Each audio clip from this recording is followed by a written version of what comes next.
Hello, hello, hello, hello. Welcome to the stream, everyone. If you can hear me, please let me know if you can hear or see or any of that. Also, I am very amused to see that Joseph Bugman limited ad availability. I don't think so. Request review. Anyway, how interesting. They're like, oh, Bugman. But Bugman of all people, too much drinking, I say. Yeah, too much alcohol. Drinking. Hello, everyone. I'm really looking forward to this one. This is, as has already been posted all over the place, potentially the first in a new series of What Ifs. We will take a good look at some of the potential choices that the Warhammer world has made in the past and how they could potentially be taking down a very different path. Yeah, there's going to be a lot of fun discussions to be had today. We're going to be looking at a lot of the best way I can describe today, which makes it so exciting for me, is we're going to be looking at the threads and the bread trails that Games Workshop themselves were putting down and then didn't follow. Yeah. Like all the setup they did, and then that Chekhov's gun just never fired.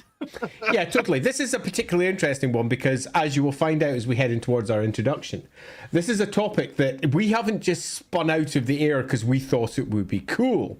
This is a topic that we've chosen because the army lists themselves very much suggest that this is a thing that could happen. Indeed, so much so that I have actually done this myself once in the past in one of my role-playing games. And in general, I would suggest that the what-ifs, assuming we continue with them, are a really good way for GMs to have a think about the world building that the Warhammer world offers and what you could do potentially differently to the, let's say, slightly unsatisfying end that Games Workshop chose for their version of the Warhammer world. Because as we all know, my hammer, Lawhammer in this particular case, or your hammer is always going to be different if you're playing the role-playing game, because as you start telling your stories, everything hikes off in a different direction. In many respects, every role-playing game is a what if. But in this particular case, we're going to be running down the what if of what the official canon version of the world could potentially offer. Yeah, there's going to be a lot of really, really exciting things to discuss for today. Obviously, we'll be doing the usual thing of if there's like super chats and all that stuff, we will get them in at, in little gaps as we go through. But we're going to be pulling a lot of y'all's comments as well, because as we're kind of going to be heading into some pretty hardcore theory crafting after we get our initial base set up. So, we'll build up a firm foundation, and then as we start to go up, we'll come to various points where we will very likely hit a, do you think this would happen, or should we go with this happened? And that will be good points to do like little polls and things like that. That way y'all are getting to be involved in this little discussion. But it's gonna be a good time. I'm very excited for this. This was kind of I don't remember who suggested it. I think it was no, it was both of us. You because I suggested Lizardman, and then you suggested, what about this topic? And I was like, definitely this topic, because this is one that I've done before, so I'm really quite excited by where this one could go. Yeah, there was someone in like one of the prior Lorebeards streams that was like, y'all should do a what if series, and I was like, And then I thought about it for a few days and was like, we should do a what if series. All right, so I don't think there's anything else we really need to do other than maybe grab these like initial super chat stuff right at the start, but then I think we're good to head into it. Yeah, absolutely. And I think this week, unlike most of our normal Sunday Lorebeards, we should pass over to the good old Loremaster of Sotek for a nice introduction, because this is, after all, his playground. The Lizardmen themselves about to be invaded by all of our ideas. And again, just to double up on what Sotek said there, this is very much going to be a stream about your ideas as well. So please, if you've got ideas for how these things could progress or potentially go in a different direction, post them in the comments. Now, we can't get to all the comments, we fully admit that, but if you do super chat, we will definitely bring it up. Yep, though Andy has to read this one first. Hi all, first time commentator is us. Absolutely love the Sotek and Lorehammer streams. Just wanted to quickly say, got the chance to play Dark Deeds with 2 different friend groups over the break period. Marvelous. It's a fantastic game, and I have been doing my part to spread the word. Thank you both. First, Tormadar, thank you so much for not just playing the game, but playing the game with others as well and spreading the world, because the word needs to be spread, because we would love to sell many more copies of this so we actually can afford to make more games in future. So please, if you haven't done already, do pick up your own copy of Dark Deeds at modiphius.co.uk or modiphius.com, depending if you prefer to order from America or from the UK. I will say one more thing. If you've already done this, first, thanks so much. But if you do want to post reviews somewhere, like on sites or up on Amazon or something like that, it would be enormously appreciated. Again, thanks so much, Tormador. Brilliant. Yep. We also, which by the way, there are links for those in the description if you're on YouTube, and Perfect. Twitch will spam them every once in a while. Okay, getting these ones that came in before we started out of the way real quick, and then I'm going to hop into the intro. Laughing God, thank you for the super chat. So much of the various Warhammers are Chekhov's gun that has been fired. You're not wrong. Unfortunately, it's just the nature of the beast. But it lets us do cool things like this. So it does. It's not all bad. I don't think you're at all. In fact, Laughing God, for all this is almost a tongue-in-cheek comment, and apologies if it wasn't meant that way. Kind of is, though. It's for people like us coming in afterwards a really good thing, because we can look at each of the army lists and go, well, take a look at what they were clearly hinting was about to occur. But it just doesn't happen, because instead of all the potential stories that we got, instead of, for example, Tamarkin's other brothers, all that we got was boom! The Warhammer world has done blown up. But that does mean, though, that we have a ripe field of open opportunities for potential what-ifs in the future if everybody enjoys doing this. Yep. Dumb man. Hey guys, Sotek mentioned on the map screen it's a bit odd that the Fortress Souls in the Chaos Waste should be within the realm of Chaos itself. Is that not also the case with the Marcher Fortress, as it's on the famous roads of Chaos? The way they, I mean, I could kind of see of them being like, well, we want to have these places represented. We don't want to show like the realm of Chaos itself. So it's like, I'm kind of like, about it. But yes, the Marcher Fortress is also supposed to be like in the realm of Chaos, not on like the edge. But I can just see them being like, we just kind of want these locations. I don't know, maybe they can pop out on the edge and pop back in. Who's, you know? Hey, Downer man, be glad I wasn't in that stream. Yeah, you would have had some things to say. I think I said that a couple times in the stream, seeing something being like, oh, that's a choice. That's a choice. Yeah, there's for all, I absolutely love that they're finally getting to grips with building their own Warhammer world again, particularly for the old world. Many of the choices they've taken are just plain weird, and they seem to be made by people who either don't know about the areas that they're mapping or don't care about what has been previously created for those areas. And in some cases, that's good, because they are going in a different direction. But in other cases, you're just left going, well, that's a choice. Definitely a choice. They also definitely did something. Totally stealing fan-made maps and not crediting the people that made them. Definitely not taking from fan-made maps at all, which, you know, I imagine makes those particular people very happy indeed. Yep. Rexo Gaming, what if the Sentinel of Shetty got a real ping? Hilarious, not quite the angle we're going to go, because that would be more of a old one returning scenario, which would be a very different thing. Maybe one day we can explore that as an option as well. Vault Boy 1300, can't wait for the inevitable Elf Pantheon stream. Oh yeah, we'll definitely do more Elf gods, and we've done Kane so far.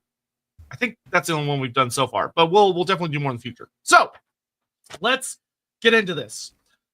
To set the stage, I basically went through and read through all the Lizardman stuff, working my way from like the 5th edition up to the 8th edition and hitting a couple of little White Dwarf things as well, because I wanted to try and get as much stuff to paint pictures of things that are relevant to setting the stage of where we're starting.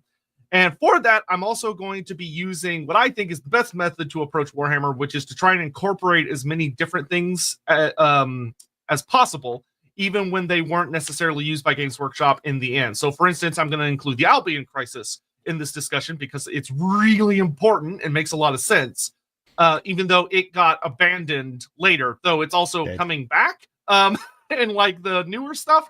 So Who knows? But anyway, Albion is Warhammer's is Schrodinger's island or crisis for the Warhammer world. It's a crisis. No, it's not. Yes, it is. So, the most important thing to start with is that the Slon. Everybody knows and loves our big fat toad boys that we have talked a lot about if you go back and check out our stream on the old ones. And you'll also note in our past stream on Tehenowin as well, those will be important things to go watch after this stream if you want to get some more context about things we're going to talk about today of how the Lizardmen have evolved as time goes on. One of the things that the 8th edition really dives into that I actually love, and I'll read a couple of little excerpts in a little bit, is that the Slon, when chaos shows up to the world, the Slon and the Lizardmen fight against them, and the 8th edition goes very, very hard to say that in the aftermath of that battle, the Slon are not the same. They become far more lethargic, they become far more, their minds become foggy, and it's revealed that essentially a spell was essentially cast upon them to muddle their thoughts, which leads to them being very, very inactive. This builds up to the Slon not being a major force in the world until the rise. The first big thing that happens is the rise of Tehenowin, where Tehenowin comes up and he changes the Lizardmen. Once again, go check out our Tehenowin stream. But the Lizardmen fundamentally change after this point, where the non-Slon species, the Saurus and the Skinks and the Crocsagors, become far more active and start doing a lot of their own things. But he does manage to get the Slon to gather up physically and have a debate with him. And the Slon are motivated enough by what Tehenowin represents that they go, you know what? This Sotek guy, he is equal to the old ones. He's just as important. They recognize this change, but still the Slon themselves haven't really changed yet. We fast forward another about 1966 years-ish, where we get the incident of El Cadavo. And this is a big deal, where there's this really hilarious guy named El Cadavo, who's so arrogant that he names every city he founds after himself, comes to Lustria, and he builds a city, starts invading the jungle, and it pisses off the Lizardmen enough that they go wake up Mazdamundi and say, hey, there's this guy getting too close, we need to do something. And they go, okay. And Mazdamundi wakes up and goes, fine, I'll deal with it. And he kills them. But then Cadavo escaped, and he comes back. And the Skinks go back to Mazdamundi and go, hey, this guy's back. And Mazdamundi goes, okay. And he gets up, and he squashes him again.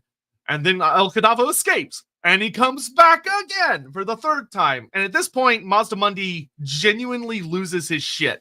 He's basically the equivalent of the really grumbly old man in the neighborhood, and there's kids playing baseball outside, and they keep hitting his window with balls, and it's the third time in the same day. He loses it. And he gets so mad that he fully wakes up and is like, put my palanquin on that, stick it on, and I'm going to ride over there, I'm going to kill everybody. And he does. He goes over there and he just murders everybody.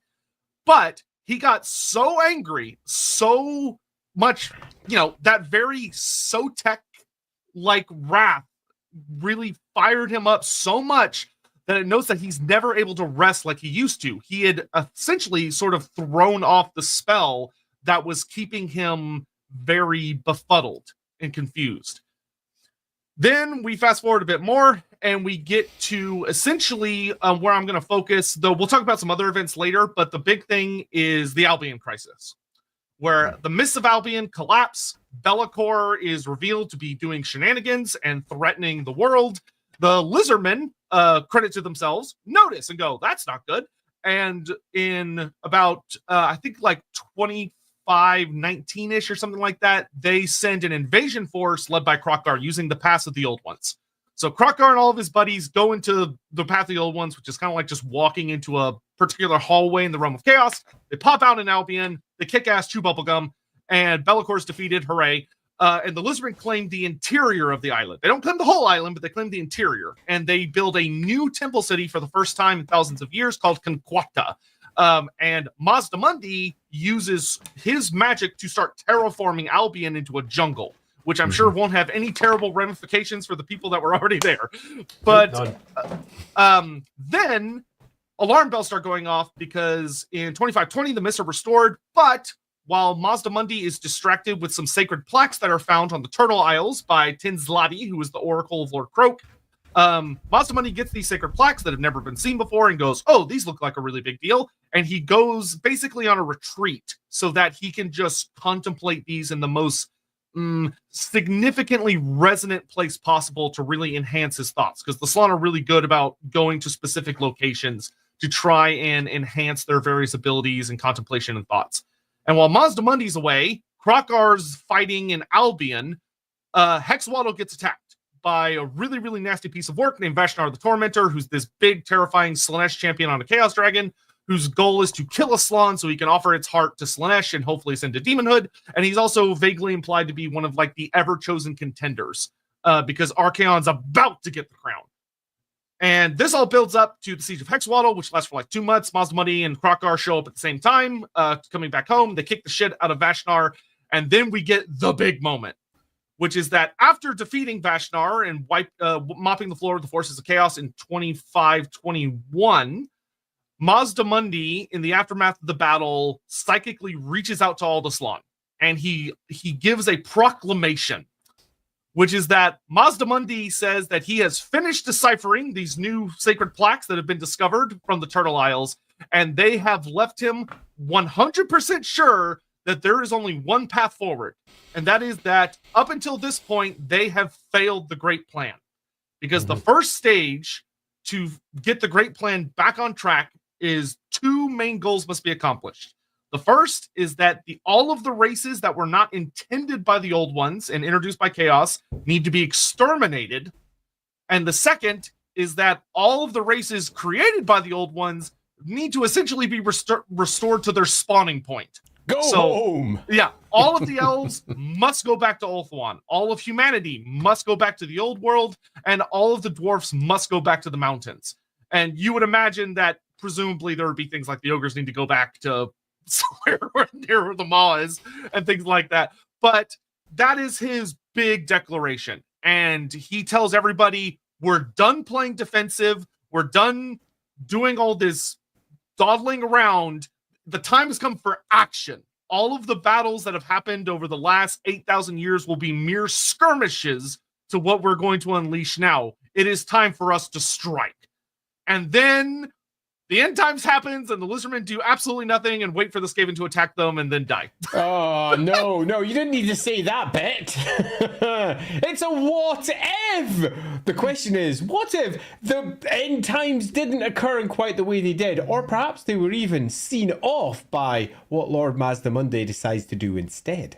Yeah, so now I would like to read 3 little quotes for you guys that I think will paint a very cool picture of what this would actually look like, this buildup.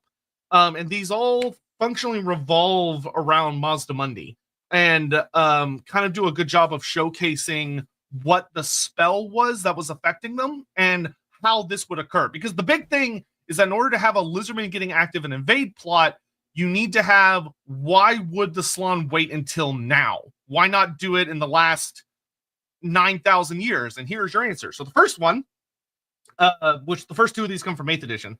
So the first one says, from his pool of tranquility atop the tallest pyramid of Hexwaddle, Lord Mazdamundi let his mind drift into the cosmos. In his becalmed state, the ancient Slann could still sense the entropic powers that encircled the world, including the dark tendrils that sought for him alone. After thousands of years of struggle, his consciousness was now unclouded by disorder. Through sheer force of will, Mazdamundi had shaken off the coils of discord that surrounded his mind and swept away the long malaise that sapped the energies of so many of his kind. At first, the greatest of living Slann had surmised that such effects were a byproduct of the influx of chaos. Though his focus had not, as of just yet, returned to perfect purity, Mazdamundi's thoughts were now unfettered, and he could once again perceive the message hidden in the stars. So this upcoming part, I love a lot because it shows how he would be strategic about where to strike, because then it says, although he had overcome the enchantment cast upon his kind, Mazdamundi could still feel that, all around him, the world was still assailed by a storm of unreason. Countless skeins of fate were in play, but with his keen magical perception, he could pick out which threads were being unnaturally manipulated and which moved of their own accord. Using the power of his prodigious thought, Lord Mazdamundi sought out the armies he had sent forth into the world. Each commander, from ancient old bloods to newly spawned skink chiefs, was directed to a battlefield. Some nearby, others to the far sides of the world. Everywhere, the foe must be met and defeated. Once again, the battle for dominion of the world was begun. So, cool, great, awesome. Also goes to show of that this what if is not actually that big of a what if. It's literally just following where they left us off. Yeah, pretty much. And then the last one, or the next quote, has to do with how the other Slan get essentially woke up. And this one says, Lord Huashini was lost. Although his body floated calmly in the lotus-infused eternity chamber, his mind was entangled, trapped in a maze with no escape. For brief moments, the Slan Mage Priest's vision cleared, and he remembered he was seeking for something, although exactly what he sought was no longer clear. An overwhelming lethargy slowed his every effort, and even that he was looking for something was an ephemeral thought, a notion that hovered elusively just beyond his grasp. Once again, showing how this is why the Slan don't do a lot. I mean, they are fighting chaos and like strengthening the Great Warding and stuff using their spirit cells, but they're not really that active. But then we get the second paragraph where we get the oh shit moment. Through this dream haze, Lord Huashini heard a call from a distant voice within his mind, a faraway entreaty from Lord Mazdamundi. It was this message that recalled Lord Huashini, guiding him to cast off the spell that enthralled him. With a lurch, his bloated body startled awake for the first time in generations. In that instant, the Mage Priest was flooded with visions. He saw powerful enemy armies mustering, as well as the recovered messages of the old ones. Lord Huashini's eyes blazed with magical fury as he once more remembered his great purpose. Mm-hmm. So, the big things that we're starting off with, there will be a couple other fun things to talk about, but the big thing we're starting off with is Mazdamundi finally takes him 400 years, or actually, no, more like 600 years. It takes him a while, but he finally figures out how to cast off the enchantment that's affecting all of the Slan, waking them up, and for the first time since the Cataclysm, bringing their full might to bear, which is a pretty big deal. One Slan being awake is usually fairly dramatic. All of them being awake is kind of fucking titanic. Yeah, and I think it's something that the existing lore has never had. And by that I mean, what we have is the Lizardmen acting potentially at peak, with all of the Slan suddenly in a position where they can do what the Slan could do in ages past, and had been completely stymied from doing by the influence of chaos, whether you believe that was through spells or through what chaos was attempting to dampen them down. So what we have is a situation that is very much described already in the Warhammer books, and it's almost like they were about to do, but didn't, because the End Times came, and in the End Times version of events, the Lizardmen are exactly the same as they were before. Dreamy Slan, sort of trying to do what they're doing. The end is coming. The Skaven somehow can take them. It's all a bit weird.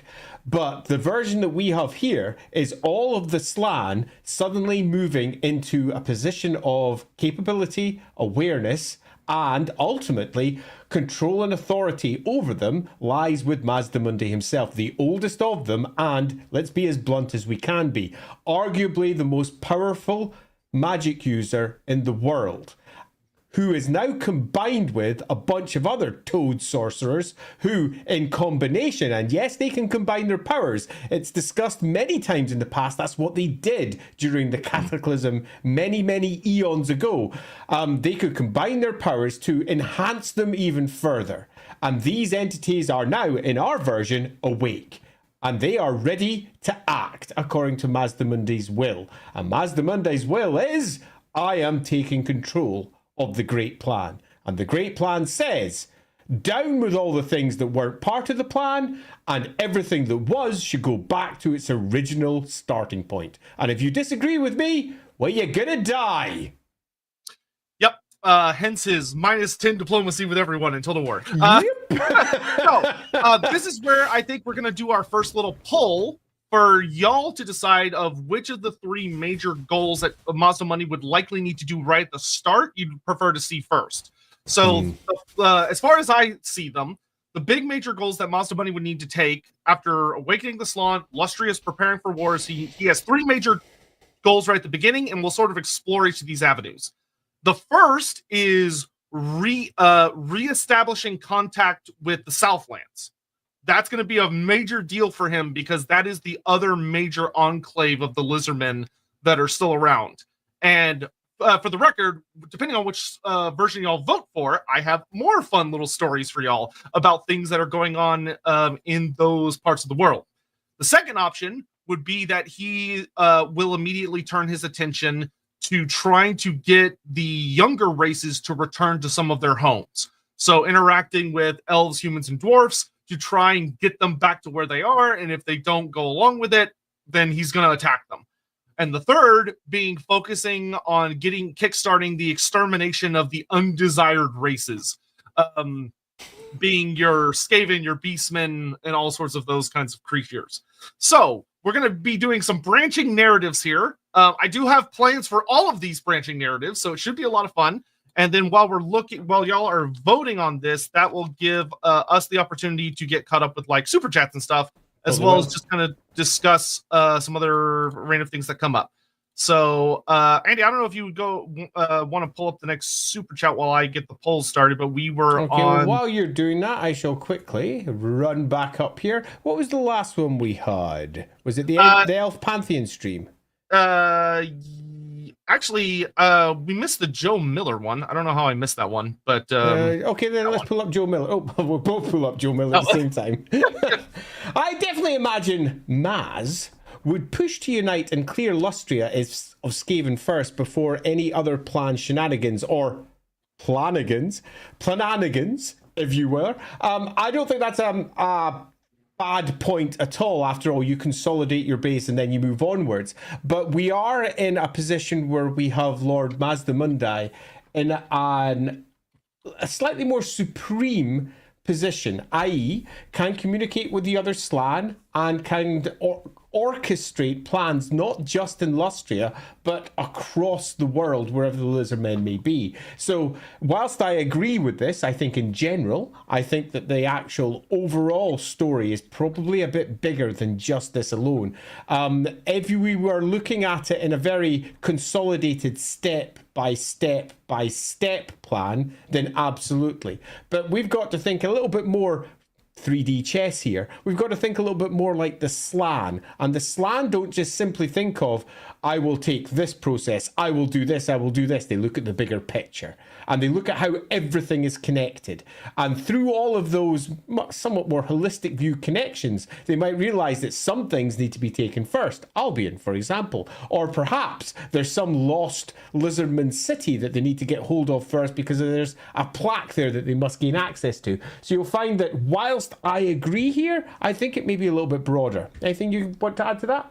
Yeah, what I will add to that is that 8th edition actually has us covered on this one, which is that, cool. so I want to say it was in 2490-ish, so like relatively recently, only a couple decades ago, Teto Echo, the skink priest on the Palanquin from the city of Tlaxlan, got super famous. And the reason he got super famous is he was leading a Lizardman army, and Teto Echo is like beyond gifted at reading the stars and seeing the future and stuff like that. That's his whole gimmick.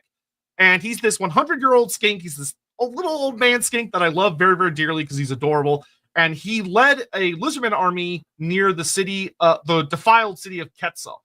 And when he was over there, the Skaven attacked. And it would have been a massacre, but he kept seeing the future and redirecting his forces to block various tactics of the Skaven before the Skaven were effectively able to pull them off. So, like, they'd collapse part of the earth to create a tunnel, but the source would be there waiting for them. Or the warp lightning cannons were hidden off to the side, but then a bunch of cold ones slammed into them because Teto Echo sent them off that direction. But at the climax of the battle, a really rare event occurred, which is that the true moon eclipsed the Chaos Moon. So the Chaos Moon was completely blocked by the true moon, and Teto Echo saw everything for just a little bit. And the big thing that he saw that's revealed in the 8th edition text that I just want to read, because once again, this is big for discussing the kinds of things our Lizardmen will be doing and why they actually have potentially a better shot at this than a lot of people think, is here we go. So listen how interesting this is. Gosh, here it is. Is it? Yep, here it is. So he wins like the initial battle. And it says, with the immediate threat stymied for the moment, Tetueco closed his eyes and drew upon the winds of magic. Reaching out to the heavens, employing his prodigious will, the mighty skink priest pulled an unseen giant celestial object from out of orbit in the heavens above, bringing it crashing down upon the deserted city of Ketsa.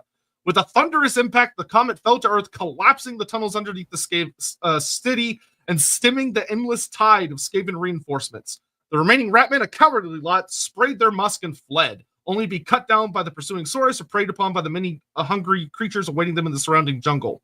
By his mighty deed, Tetueco won the battle and steered the fate of the Lizardmen to victory when their defeat had seemed inevitable. However, the Astromancers scried the stars, and the message was unequivocal. The rat stars waxed strong. A vast network of tunnels was suddenly revealed to Tetueco, far beneath the surface of the earth. It stretched across the world, and each passage was choked with malevolent vermin kind. Led by their loathsome god, they were coming to Lustria. Indeed, many of their agents were already in place. The Lizardmen must ready themselves for another war against the children of the Horned Rat.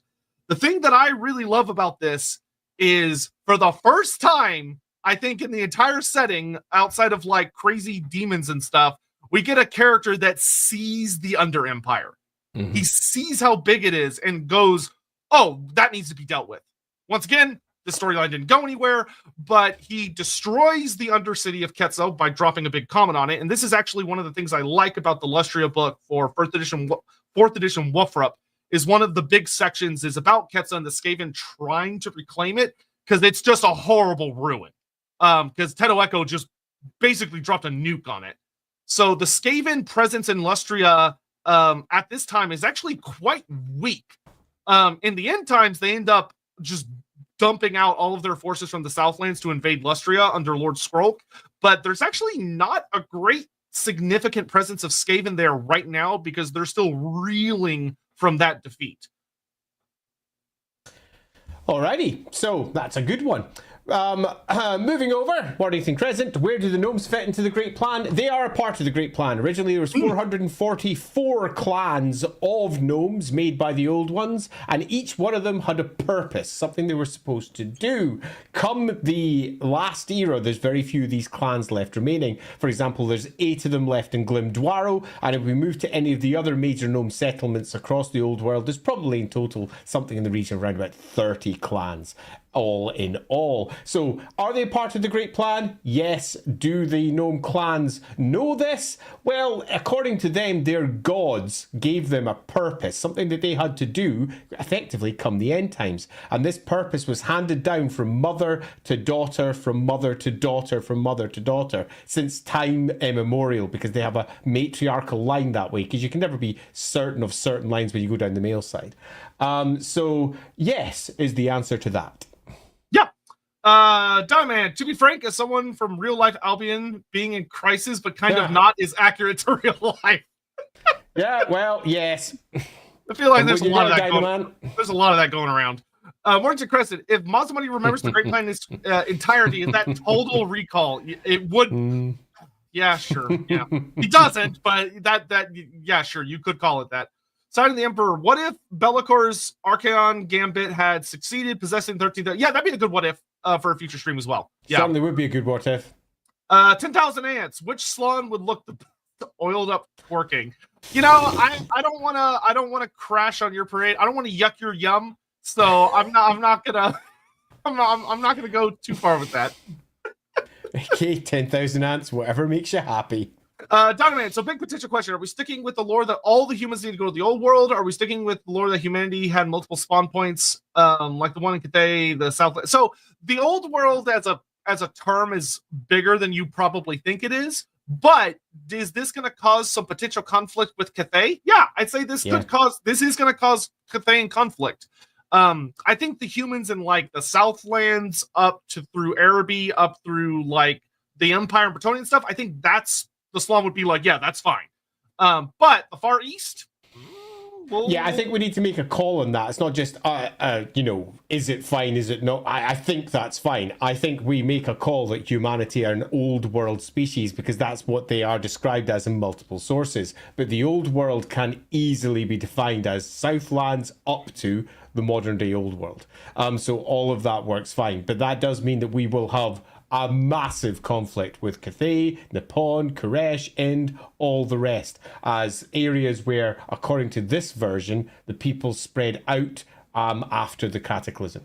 Having said that, do note though that in the Cathayan history, there was humans in that area pretty much from the cataclysm. Yep. Because the big thing you have to remember is that Mazdamundi, while knowing a lot, he's not omnipotent. So there could be that there were old ones that did things that he doesn't know about, which means he's not going to act on that knowledge, which can cause some fun spice. Would Mazda find jorts to be in the Great Plan? No. Salon wearing jorts is a sin.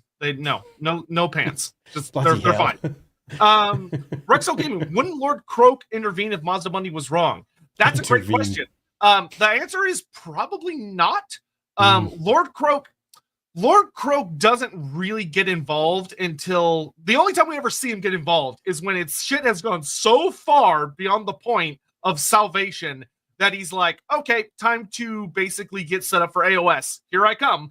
So I think we would probably use him in a similar context here. Where like, sure, his body might be wheeled out and be on battlefields blasting people, but ultimately, I don't think he would personally get involved in the way that you're kind of suggesting, unless things got so dire that he initiates the next stage that he seemed to know about. Yeah, Lord Croak is very much his own entity. Now, there's lots of different ways that you can imagine him if you wish to do so. You could, for example, imagine him being an entity that is almost outside of time. And by that, I mean it doesn't matter that his physical body is dead, because his mind is still working in the aether from the era from whence he came. And he is absolutely someone who has access to parts of the Great Plan that no one else does. So in this particular model, we're going to assume that Lord Mazdamundi is moving ahead, and what he is doing is ultimately not something that Croak tries to stop. But that doesn't mean that, should we come to a conclusion, that Croak won't intervene during that conclusion because it's time to move on to the next part of the story, whatever that next part may be come the end of this. Yeah, and it's also worth noting that Tinslotty, who is the skink oracle that discovered the plaques that led Mazdamundi to this conclusion, is Lord Croak's oracle. He was guided by Lord Croak. Croak is the one that discovered these plaques and gave them to the rest of the Salon. And it's also worth noting that Mazdamundi himself is a disciple of Lord Croak, so it's not exactly like he's not someone who is very intimately aware of Croak's general, let's say, direction. He pretty much sat underneath Croak going, hey, Croak, what's next? Croak said, do this, do this, do this. They're very much going to be working in Sapatico, so it's not something I would be deeply worried about in this instance. Psych, let's get this apocalypse canceled. Oh, man. Damn straight, psych. yeah, if only you knew what you'll get in exchange, but okay. Oh. Wouldn't Mazda get rid of Sotek first? No. The Salon are very in favor of Sotek. They literally had almost what's that famous like religious council called the Nemean Council or the Council of Nicaea, yeah, something like that. Nicaea. They had their big get together to decide if Sotek was good or bad, and to anyone convince them he's good. Yeah. He is part of the plan. And the version that we're going with here is very much that the old toad faces sat back, saw the rise of Sotek, went, this might not be a bad idea. And the rise of Sotek has changed the lizardman species, but in a fashion that has allowed the Slan themselves to rise out of the fog that they're currently captured by. So in some respects, that's the rise of Sotek and the rise of the lizardmen as a different type of species in comparison to what they were back with the old ones that has allowed them to reach this point. So Sotek is not a negative in this particular instance, very much a part of the Great Plan according to the direction we're going in here. Yeah, because Sotek, I mean, he is literally the entity that embodies striking against chaos, like being offensive, which is something lizardmen don't often do. Andres, in my opinion, it's ridiculous that he wants to fuck up the dwarves and humans almost as much as Chaos. Clearly the main bad guy. Why is he still like that? So don't misinterpret like him being like, I'm going to go down there and kick their ass. It's Mazdamundi trying to. I mean, granted, he may well do that, but yeah. This is Mazdamundi looking at basically. Imagine you're following a set of instructions where you're trying to assemble something very difficult. And you're looking down and realizing that all of the screws and bolts are in the completely wrong places. And you go, oh, well, that's not going to work. Like, I can't even think about finishing this piece until I get the basic components right in the back spot. And he's trying to get things back in the correct spot. He's not looking at it as I'm going to go fight with these guys. He's looking at this going, I need to correct their behavior. And if I need to use force to do it, then so be it. Yeah, absolutely. This is... I find your comment really quite interesting because ridiculous that they would fuck up the dwarves and the humans. And from the lizardman perspective, okay, they don't care. There is no fucking up here.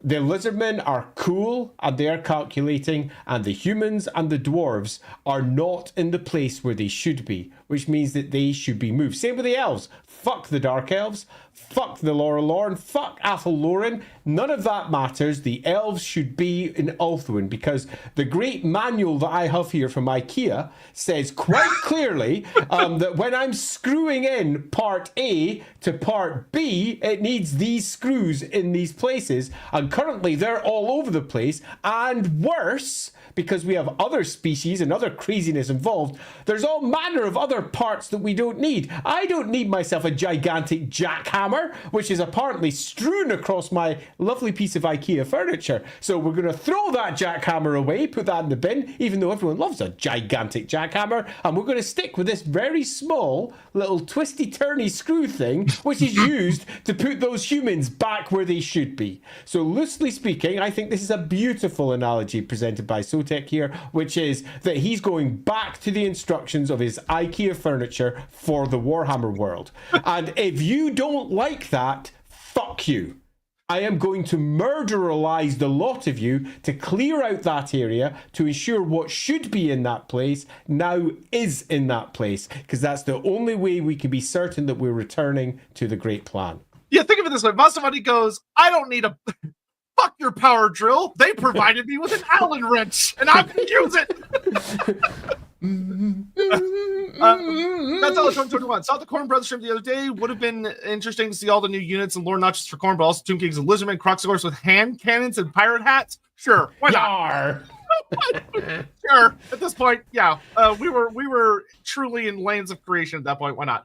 Ricky Chapman, the dog would be sort of happy at first with a bunch of allies showing up saying that they want to help kill this game and get back their ancient home. So that's something we'll talk about in a little bit.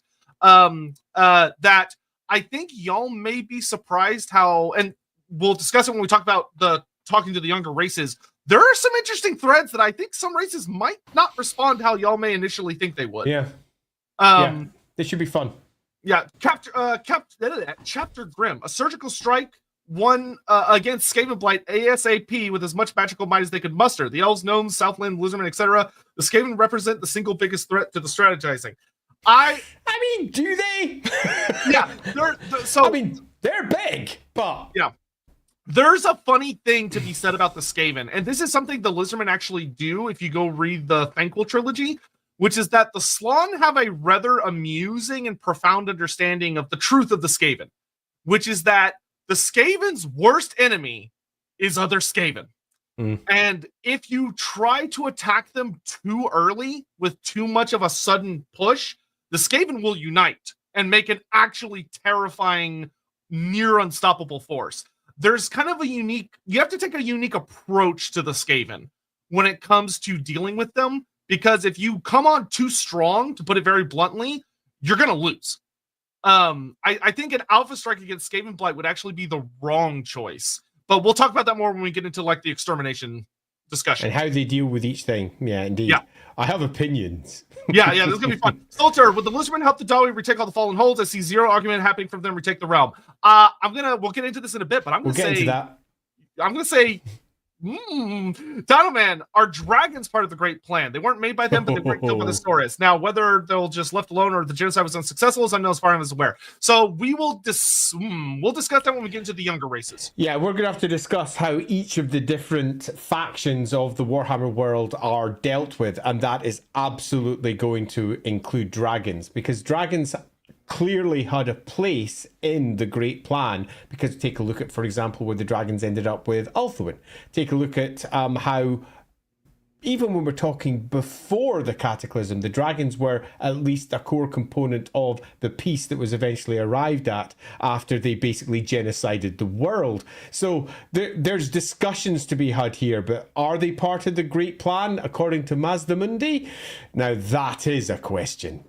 We'll definitely get into that. Necromancer Kobold. What I think is fascinating about the concept about a what if series discussing how much worse than chaos can X faction be for other factions.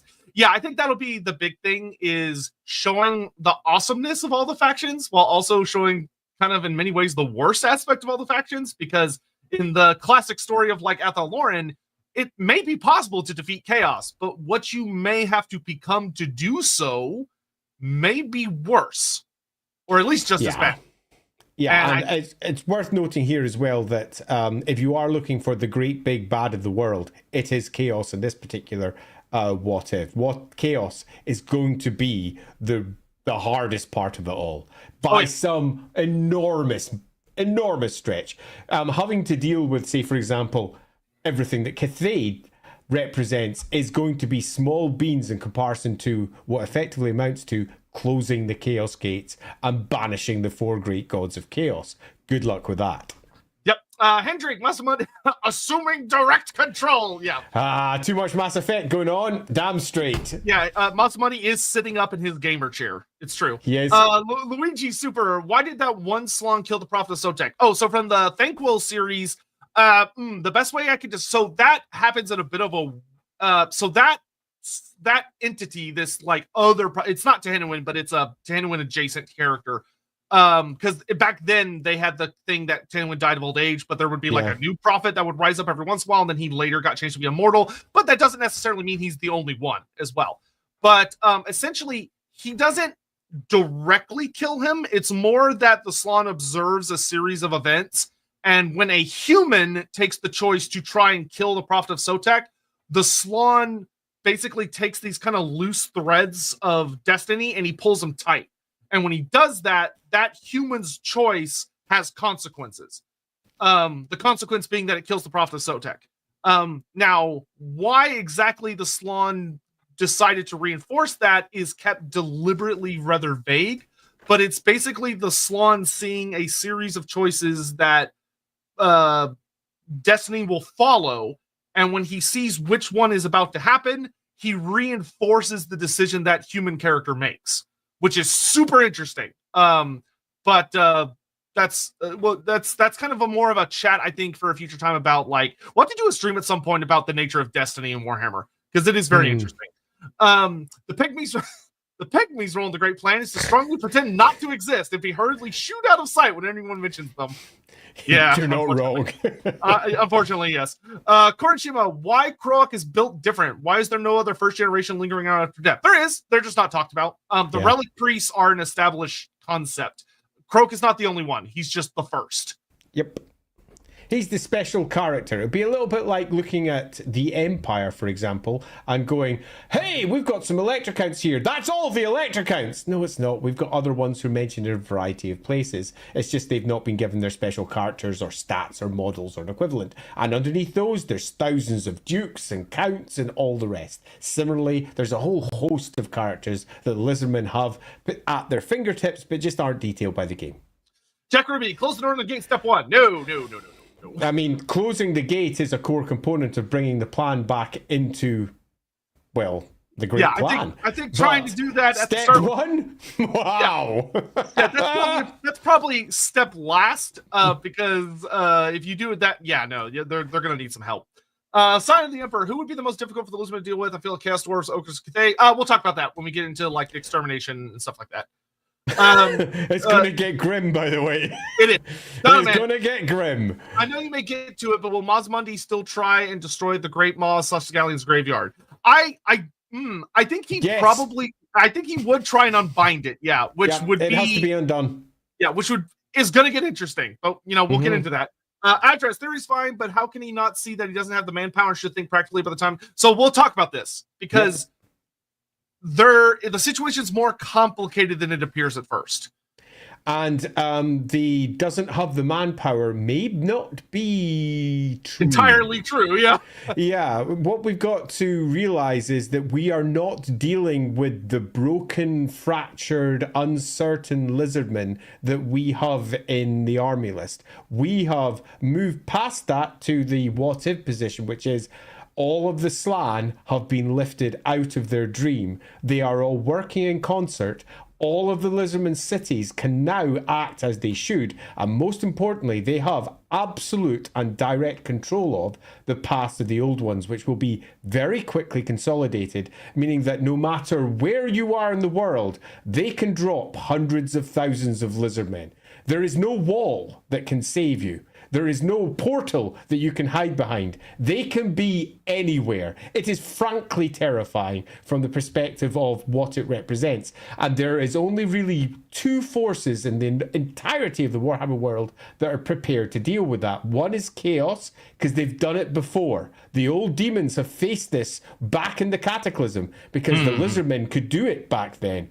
And, of all, Cathay. Because Cathay have also dealt with this back when they were going through the first genocide. Now, the dragons are the ones who know how to deal with it, not the Cathayans themselves, but they can quickly pass on, this is how we hold off. But no one else is prepared for just how powerful the Lizardmen can be when they act. And the big thing is that in the Warhammer world as we have it already, they didn't. What they did was they got crushed by Skaven and then ran away using all of their great paths instead of staying and pissed off to Age of Sigmar.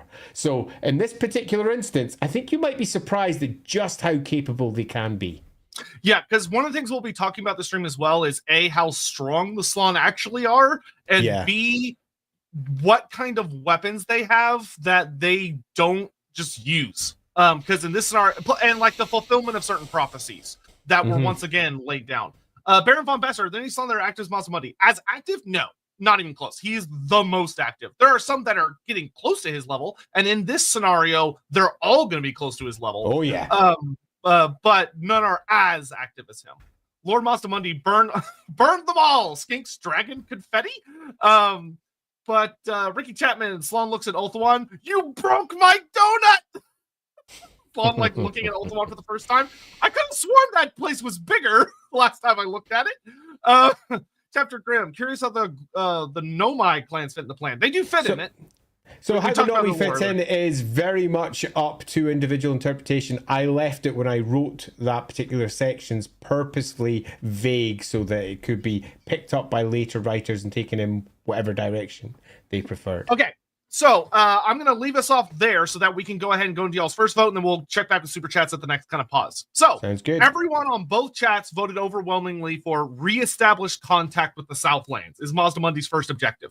Now, I think this is the correct decision because this is more about building up the Lizardman power base, and we're going to introduce a concept that when you hear it, you're going to go, that's bullshit. And I'm going to go, yeah. I'm going to be dropping all manner of bullshit too. I'm looking forward to this immensely. Yeah, so this would actually be overall a relatively simple thing. The most likely route that Mazdamundi, in my opinion, would need to take based on lore we have to reestablish the connection with the Southlands would, which may sound crazy, but for Mazdamundi, it's actually not that hard, would be raising Chup Yodel from the deeps.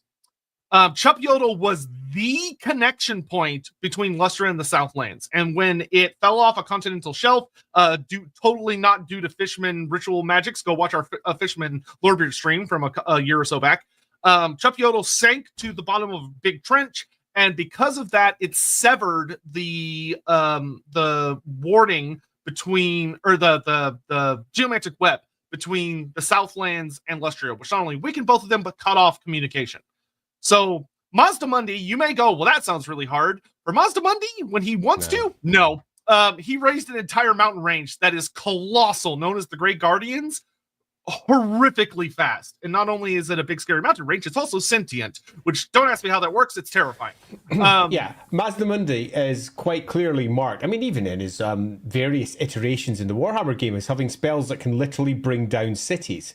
That is what Mazdamundi is. And this version of Mazdamundi basically draws in the Slan of Lustria and in concert with them rises up Chapyotl, and then from there bridges outwards towards all of the other Lizardman cities across the world. And I'm also going to suggest that at this point that we say that the establishing contact with the Southlands is potentially also establishing contact with Ind, establishing contact with Koresh, because the Lizardmen were a global force. And just because the army lists have never really detailed what lies beyond, that doesn't mean nothing lies there. I would suggest that one of the primary reasons they didn't detail it is because they didn't know, as in Games Workshop, what they're going to do with it. But we're in what-if territory. We can say what's most likely. And what is most likely? There are ancient cities in Ind. There are ancient cities in Koresh. And possibly even in Lumbria.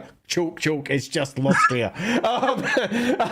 Where basically all the cities around the world get reconnected back together into the old geomantic web, with Mazdamundi at the top communing with all of the Slan across the world, bringing back the great centers of power that the Lizardmen once had. Now, because chat in our little turn to page X when you decide on what decision you want to make, y'all chose reestablished contact. There are two characters who are going to play a really key role in what just happened. The first, to go with what Andy said, is Oxiodal. So the chameleon skink Oxiodal traveled across the world and basically took like a 10,000 year walk where he spent a lot of it in the realm of chaos, but he physically walked out of the realm of chaos and walked home to Lustria. But he took a really weird route, because we know he went one super important place, which is that Oxiodal went to the lost city of the Old Ones in Koresh, a ancient, beyond sacred place that was believed completely lost and is said to be like the empty hallways of the gods themselves. But Oxiodal found it. And now, in our what if, he leads the Lizardmen back there. So the Lizardmen return to the lost city of the Old Ones. They return to the Southlands, reestablishing connections, making contact with Slatland, which is still standing. So now the Lizardmen forces have strengthened considerably. They've reestablished contact with what's left of the Dragon Isles, but there's potential for the Slan to be able to start re-establishing those Lizardmen properly and bringing them back under control. And like Andy said, some other pockets as well in the various jungles of the world. And there's one other character who now gets involved who's going to introduce a concept that's going to blow your fucking mind. And that's Tichi Huichi. So Tichi Huichi is a fairly old character from White Dwarf 232, I think. And he is this cute little badass skink that rides. He's a great crested skink, which is a cool old-fashioned way of just saying skinks with really lovely crests, who leads an army of Horned One riders. And he was from the Regiments of Renown. And you may go, okay, well, what does this matter? Well, that's because of how Tichi works. So Tichi lore specifically states that he is a very, very successful mercenary in the old world. He's a skink that rides on Horned One with a bunch of other skinks that ride on Horned Ones, and they're kick-ass mercenaries. But they cannot speak anyone else's languages.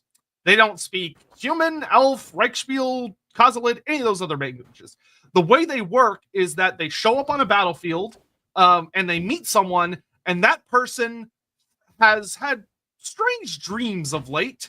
Yeah. And it feels so compelled to not attack these strange reptilian creatures, but to communicate with them non-verbally and offer them treasures until he goes, oh, I want this one. And they go, oh, okay, you can have this one. And it turns out that it's a lost treasure of the Old Ones. And so they work for that guy for a while. And then while they're defeating some other enemy, they will suddenly stop.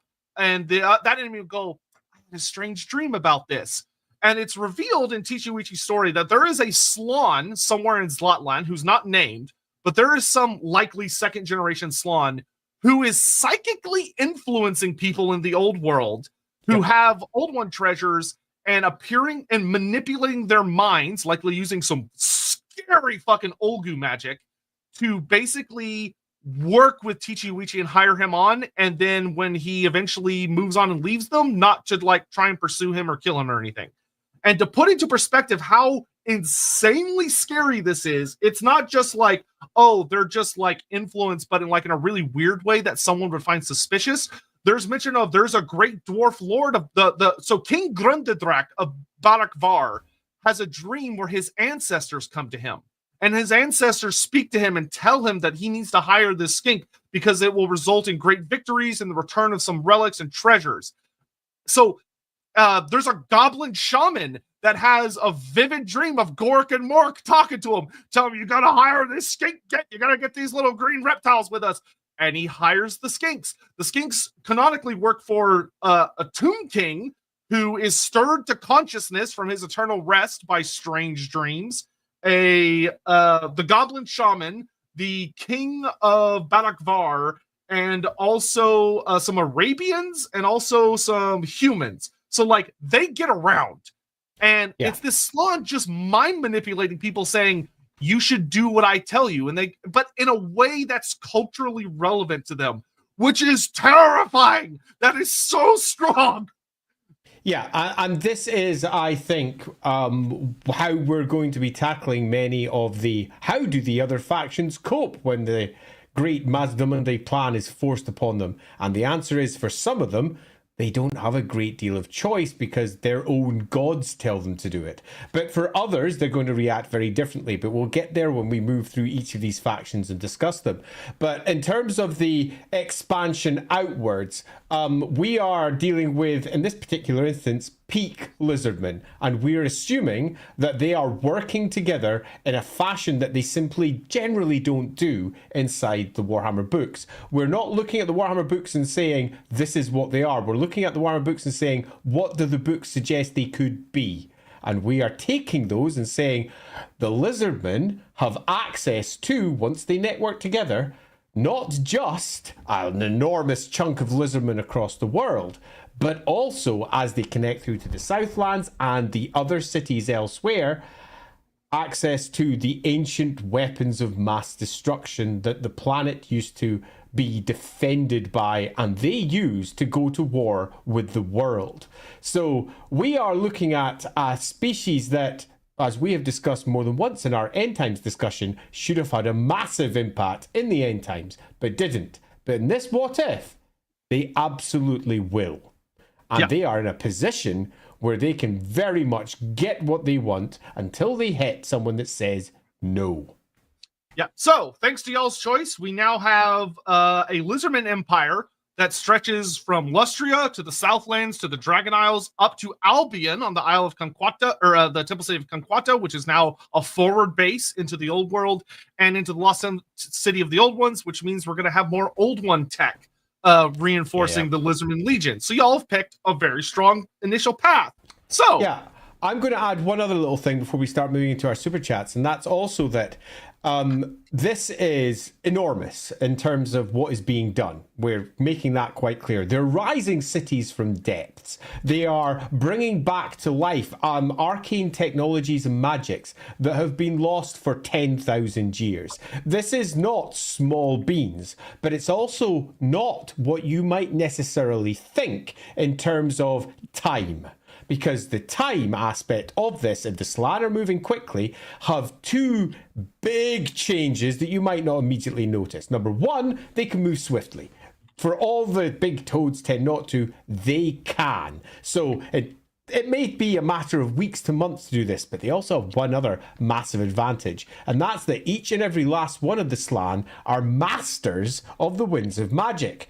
And they work in concert. Time can move at a different rate. This is why, for example, Athel Loren often has issues with time. You go in there and get lost for 100 years, come out the other side, you're still 20, but hundreds of years have passed. Alternatively, you might go in and come out and almost no time has passed. How can that work? The winds of magic change the material realm. And if you're a master of all 8 winds of magic and high magic like the Slan are, they can literally drop the city that they're raising from the waters underneath an enormous bubble of amethyst magic and cause time itself to run like liquid, slow nothing. And inside there, everything moves at a normal rate. But from the outside, it's like they're moving so much faster. The lizardmen are frankly scary, and this is something the colleges of magic can do already, but they do it in tiny little bubbles. So for example, the Amethyst College might have a tiny little bubble where there's a bunch of people who study in there for their next exam, and they're in there for only an hour, but they get 4 days of study done. Think of that, but on the epic scale of the Slan, with Lord Mazdamundi controlling it, allowing, for example, once we've got everybody together, the spawning pools to produce at speed. Yeah, that's the other thing that makes the Lizardmen so scary when you really break it down, is that with this what if, the old ones would have foreseen this. Sotek, there's going to be countless sacrifices being made to Sotek as Tehinuan is firing up the skinks, firing up the Lizardmen. They're making sacrifices. There's going to be spawnings coming out at horrific rates because the Lizardmen don't have to have children. They don't have to train their soldiers. They come out ready to go.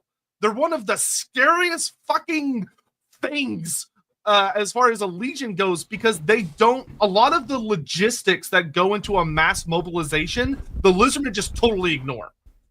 They don't have to worry about like baggage trains because they can use the paths of the old ones, or in some stories, like the destruction of Slagmire or in that Storm of Chaos incident, they can just teleport.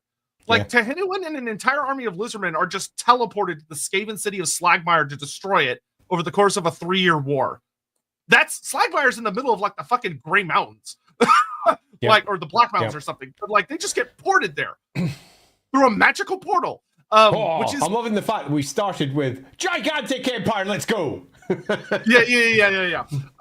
So, the next poll is up of what do y'all think? So, Mazdamundi is established. He has reached out. He's now has these additional forces to aid him. He's now retaking the abandoned cities that have been left to sit for a long time. Because Lizardmen do retake cities, but they tend to do it very, very slowly. In the case, like we see Huatl the Awakened, which is a city that they start retaking. So now the question is, do you think Mazdamundi should focus on trying to talk to one of the younger races, or do you think he should turn his attention to exterminating? Should he maybe go after the Vampire Coast? Or should he try and talk to the Elves? Or should he try and wipe out the Skaven? Or should he try and talk to the Dwarves? So, like I said, this is kind of a choose-your-own-adventure book with me and Andy just providing you all lots of fun details as we go. But the next vote is up, so let's go ahead and start doing some more Super Chats here. Indeed, there's quite a few, so we'll need to move swiftly. Yes. Rexo Gaming. Basically, this is what if Xinchen oopsie and forgot to upkeep his spells. Yeah, you're not wrong. Yes. But hey, in fact, Rexo, I completely agree. This is the what if the Lizardmen slip free of the horror that Chaos planned. And the answer is possibly very bad for Chaos, depending upon how this unfolds. Yeah, Zinch doing the equivalent of like the Jurassic Park, make sure the power lines don't go down, and he fell asleep and wakes up and all the power's off. He's like, there's dinosaurs everywhere. Crap. Meat Pizza, what would Mazdamundi do with the Chaos Dwarves? He would destroy them. He would absolutely, he would look at them for 1 second and go, nope. Like, those are rotten. Yeah, these are something that the Chaos Dwarves are most certainly going to be on the receiving end of his ire. Yeah, which is going to get ugly. Because the Chaos Dwarves are very capable of defending themselves. Donovan, this seems like a great potential in-game crisis. For Total War? Yes, it absolutely should be. Psych, not a Mazda direct question, but are the Slan made to use Hish single-handedly by croaking? Not a joke, it just sounds like something a toad can do. The Slan actually have some really cool ways of using magic that's talked about in various stories, where it sounds like they're in a almost comical sense, they usually describe it as like burping or belching, but it's them croaking like frogs, which frogs sing. Which I can see Paul McCartney from the 80s with the frog chorus right now. It's just like that. Burp, burp, burp, burp, la la la, burp, la la la. Meanwhile, there's like fire raining from the sky and the earth opening up. La la la la la. I've got this urge to go watch that ancient video now. Wonder Alpha, what would Mazdamundi do when the Dragon Emperor pulls out the gold plaque that says Cathay is part of the plan? I've got the contract right here, officer. We're going to have to decide exactly how we deal with Cathay, because Cathay is going to be an interesting conversation. Yeah, that's going to be a fun dilemma for y'all when we get to Cathay. Would be a forking path for y'all. Is we're gonna, I think, propose a couple of options of how that could go down. Ricardo Ande, Mazdamundi forcing Malekith, the Twilight Twins, and Ilario to the same dinner would be really funny / weird. Also, what if Alisara didn't vanish after Sori's death? That would be an awesome what if. I am writing that down. What if Malekith's wife didn't leave him? Hey, Ricardo, like that one. Yeah. Oh boy, is that a good one. Malekith will be in a very different place. Yeah, that's fucking cool. I'm writing that one down. I'm actually gonna do it right now on my list here. Well, why are you doing that? Honestly, in terms of game versus lore inconsistent power scaling, Slans seem as close to fantasy as to like named Space Marines in 40k. I would argue that the Slan are much more than named Space Marines in 40k. Way more. Yeah, I think what you meant to say is the closest thing to actual old ones in 40k. Yeah, the Slan are, in terms of their potential power when they're working peak, they are peak Warhammer. There is very little that can go toe to toe with them. In fact, I'm going to change that slightly. There is nothing that can go toe to toe with them. There is individuals who can go toe to toe with, say, Mazdamundi. Definitely, lots of them. But if they're working in concert, our Great Frog Chorus, if our Great Frog Chorus is going on, the world is in trouble. So the world is going to have to do something to try and stop it. To put this in perspective from like a 40k thing, so you know, like the Eye of Terror, and when it opened, it just like obliterated planets and sucked everybody in and stuff. The Slan are they're so goofy powerful that when the reality chaos ripped open, the two polar gates collapsed, and chaos, basically the Eye of Terror on steroids, right? Ground zero, they're right next to it. The Slan working together were able to stabilize everything.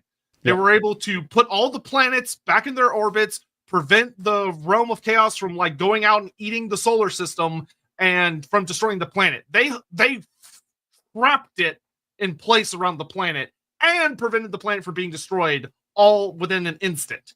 And now half of them died because of it, but because the effort was so extreme. But like, just imagine the Eye of Terror happening to like the Eldar or whatever, and one planet being like, no, like we're gonna make this a very contained incident. Yeah, the Slan are proper bullshit. In terms of their overall power, they are extraordinary, which is one of the reasons why the Warhammer version of them that you get in 6th, 7th, 8th edition, they're pretty stymied. They're rubbish by comparison to what they used to be. They're all living in a dream. They're caught up with what the Chaos Gods have done to it. Now, they are utterly untouched by chaos. They are incorruptible as entities, arguably the only incorruptible entities on the Warhammer world. But that doesn't mean that chaos can't do things to try and stop them from being able to utilize their power, because they saw just how powerful they could be when the cataclysm first occurred. And in this version, we've got Mazdamundi waking up and all the rest of them doing something similar, largely because of the influence of Sotek. Yeah, Dinkmatter, what's the probability of Zotes being a splintered species of lizardmen? Thanks for making my mundane afternoon significantly less stultifying. I'd say probably a pretty decent, good 50-50 shot.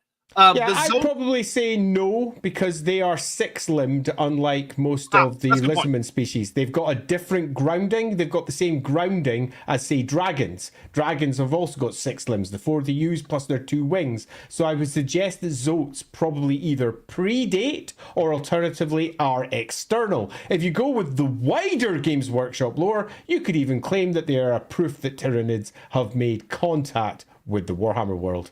Yeah, there is a note in when they got updated in the Storm of Magic that the Zotes have a relationship with the old ones, and that they were the original like gardeners of Athel Loren back when it was planted, and that the Slan know them. Like the Zotes and the Slan know each other, but we don't know what their relationship is, and we don't know how they're related. It makes a cheeky comment that the Slan don't respond to queries on the subject, which is a goofy I would sentence. suggest that they are just a species like any other in the Warhammer world that has been elevated and used by the old ones. I would agree. That makes it nice and simple. And they have a place to be, which is tending the great spiritual forest, which the elves should fuck out of. Get the hell out. It's not your job. Okay, the wood elves are a perversion of what they should be. The elves at best should be doing that job over in Avalorn. When you leave behind your awesome ripped 6-limbed lizard guys to tend the forest, and you come and there's a bunch of Twinkie elves, and you go, whoa, what's going on happened here? Chapter Grim, the old world, a la Eurasian supercontinent IRL, so Grand Cathay would fall. So the Grand Cathay traditionally does not fall within the scope of what we call the old world, and I think for this, that's why when we talk about Cathay, we're going to talk about branching paths, so y'all will get to help us decide how Mazdamundi is going to feel about it. Yeah, it is indeed, because you generally find that in Warhammer, the spine of the world, the World's Edge Mountains, is the dividing point. So on one side, you have humanity, and on the other side, you have things like halflings and ogres. They are the ones that were clearly seeded over there. The halflings eventually migrate over and come into the old world. The ogres largely stay there in the Mountains of Morn and around that area, and then slowly but surely migrate across the world with their own populations. But the old ones clearly had population areas for each one of the species, with that spine of the world being the original foundation point for the dwarfs.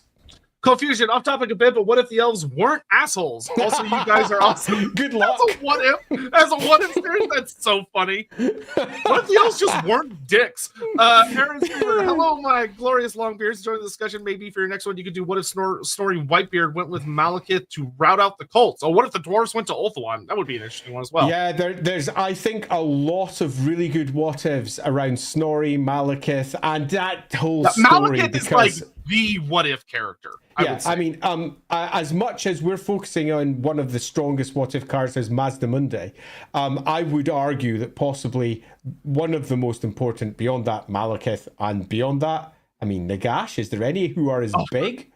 Yeah. There's very few, but yeah, Malekith's a good one, and picking one out of that'll be fun.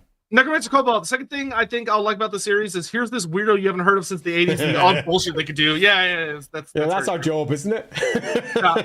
Dynamite, if they get people like humans to move, would they use the old one pass or just leave them to do it themselves? So if they persuade the humans of in to go to the old world, would they be teleported? I think most of the time, mass migration handled by the lizardmen, definitely. They are going to be pushing for what they think is the right way of the world being. And they will be happy using the paths of the old world. The question is, are the populations that are being shunted around going to be happy with this? And I think the answer for this is almost universally going to be no. But that doesn't mean that the lizardmen don't have methods of trying to control them. Yep. Elijah Snow, in my Woofer game, I'm definitely emphasizing some of this lost technology. I'm directly addressing whatever the Spear of the Gods is and why the West, the City of the Sun, is safe from Eastern invasion. Yeah, fun stuff like that. Also, if you watch, oh man, I'm having, oh damn it, there was something I wanted to say in regard to Lawhammer, and now I'm having a mind blank about it. It makes me sad. It'll come back to me later. Lawhammer. I feel a Ragnarok coming on. Yeah, it had to do with the Slann like getting into people's heads and telling them things. Oh, now I remember. If you go watch Lawhammer, go watch the episode where Magnus the Pious is being played and he's talking about his miracles, and think about how the Olgu Slann could have theoretically been involved in such things. And you go, that was an interesting episode. There's actually a couple of episodes with Magnus the Pious, so make sure you catch the right one. Yeah. Yes, the greenskins are definitely gonna have a thing here. So the lizard spawning is almost as scary as greenskin spawning. Yeah, I would say greenskin spawning is scarier, but they're I would say greenskin spawning is much scarier, but lizardmen spawning under the correct conditions can move at a pace that will surprise many. The lizardmen are known for being slow, for taking things deliberately, because the Slann have been caught underneath a spell of moving slow and taking things deliberately. What happens when the Slann are taken out and these floating frog gods can now just go, this city, whoosh, caught underneath as they start building and going crazy at a speed that from the outside looks impossible, because they've got enormous spells of working at hand, and entire cities start reconstructing. Entire spawning pools of armies within days are pulling out, all trained and good to go, moving by their thousands and then sometimes tens of thousands. It is frankly scary, and the Chaos Gods are going to have to step in fast. Yep. And then in Gotrek Realm Slayer, he talks about Felix almost being killed by Amazons on the Dragon Isles. They're part of the Great Plan. Please rig the Mother of War. I mean, I think the Amazons would be part of the Great Plan. Now, would the Amazons help willingly is kind of an interesting discussion. But I don't think Mazdamundi would seek to destroy them. Yeah, the Amazons are a fun one. Yeah, because the Amazons might be like, we're not getting involved. Like, you have fun. Or they might be like, hey, bust out the treasury. Let's go kick ass with bubblegum. I'm quite looking forward to this bullshit version we're going for. Real quick, I'm setting up the next poll of continuing y'all's pick a path. Which of the younger races does Mazdamundi speak to first? And I'm going to give y'all the option of the elves, the dwarfs, men of the old world, essentially. So I'm just going to say men. Humans. And then humans, and then Cathay will be the last option. So who do y'all think he's going to speak to first? Because I have different plans for y'all's little adventure and different discussions depending on which y'all decide to go to first. It won't be the same. If y'all pick one race before another, things will change. I've been thinking about this a lot for the last 3 days. Hendrik, problem with the old ones. Do you change the old ones' motivation? Or are we still moving to blow up? If so, why would there be more spawnings? So the old ones work in very strange, mysterious ways. And also, who's to say that their intended destruction of the world was by chaos blowing it up? Maybe another method could be taken. Oh, damn straight. I think you might be thinking what I'm thinking. Yeah, there's more than one way to cook an omelet, as the saying goes. It certainly is. Captain Magma, what if the Skaven won the war against Mandrid Skaven Slayer and conquered the Empire? That'd be a fun one too. What if the Skaven take the Empire? That would be a super fun one, because empires rise and fall, contrary to what Warhammer might make you believe, where they often go, this empire will last forever because I made it once. And they say the same empire is in place 2,000 years later because reasons. So yeah, that could be a super fun one. All right, I added that one to the list. Nagarash, nothing can go toad on toad with it. A toad to toad, not toad on. That's a yes, yeah. Hagen, I feel like Gork and Mork will be sitting on the top. Gork and Mork, listen, it doesn't matter which what if we do. If it involves an apocalyptic war, Gork and Mork are going, let's have fun. Yeah, so they true. Don't care. They don't care. They're just here to have fun. Dino Man, Zotes are also in 40K. Yep. Yeah, I saw them in the black. I referenced that with my Tyrannid comment. Yeah, Battlefield 78. Mazda should just join Cathay through marrying someone. Marriage, definitely up for that. Power trouble for the ages. Making like a polycule with the Emperor of the Moon Empress? Of course. The simplest but yet most effective answer. Of course. Why didn't we think of that? Yep. And you say, why didn't we think about that? As I said, I have done this in one of my games before, and I am horrified to say a marriage was involved. Oh my good lord. We will end the stream with Andy revealing what his version of this was. We're going to end with it. That'll be fun. Psychological bet, thank you very much. Dino Man, do you think under Mounts' direction we might see other Slan on big dino mounts? Yeah, that would probably be likely. So Dino Man, I'd go further and say it's not just going to be Slan on dino mounts. The great plan is not just the Lizardmen. Yep. Amadeus Arkham, what if Nagash had morals? What if instead of thinking not for me when seeing a man die, he thought not for us? So what if Nagash had empathy? I mean, I think that there's a really good idea in here somewhere, but I think we would be better going back to when he was a young man and having him come to a different conclusion because of a particular event. Perhaps something with the Dark Elves, or perhaps he falls in love and it doesn't manifest in the ugly, selfish fashion that it quite clearly did when he was alive. So, but I definitely think there's something in that. Yeah, I wrote something down relating to that. Psychological bit. There you are. Hi, Andy and Sotek. Love Lorebeards, learning all the great lore. What if a Narian had never met Morathy? Ooh, that's an interesting one. The elves might have fallen. Yeah, I think that would be a super fun one. Yeah, if anything, the world would probably be way uglier, ironically. Yeah. It's one of those things where you're like, well, surely that'll be better, and then you're like, oh, actually, I think it might be much worse. Yeah, I am that'd be super fun. Yeah, like Anarian goes to save Marathi, but she's killed by the demons before he gets there, or something like that, or like dies in the fight. How would that have changed things? This is another Elves team. It always is. Jackrabbit, what if the elves and orcs had decided to use black powder? So we actually do have a scenario where orcs have used black powder in 2 different stories, and the answer is it's fucking terrifying. Orcs using black powder is like a borderline game over when they figure out how to use it. Luckily, it's very rare, but it has happened before, and it's really, really spooky when it does. And then, man, what if the Dragon Emperor managed to get control of the geomantic web? That would be a fun one. I think that's a fascinating one, and very much something that the Dragon Emperor could be looking to do. So I think works really well. Okay, what we're on to next. So Chad has been doing a poll while we've been doing this, and it's just about done. On the geomantic. Sorry, I'm writing these down so I don't forget them in the future. The winner of which of the younger races does Mazdamundi speak to first is the elves. Yeah, it's inevitable. It is absolutely inevitable. Do you want to start on that one, since clearly you have ideas? I do, and I'm curious if Andy will agree with this, because I think the elves are by far genuinely the most fascinating case. And the reason for this is because specifically of the Dark Elves. Because when a lot of you hear what we're talking about, you go, oh, Mazdamundi's going to go up to Nagaroth and he's going to unleash fire and brimstone and hell and fight the Dark Elves. There's not going to be a fight. There will be no fight.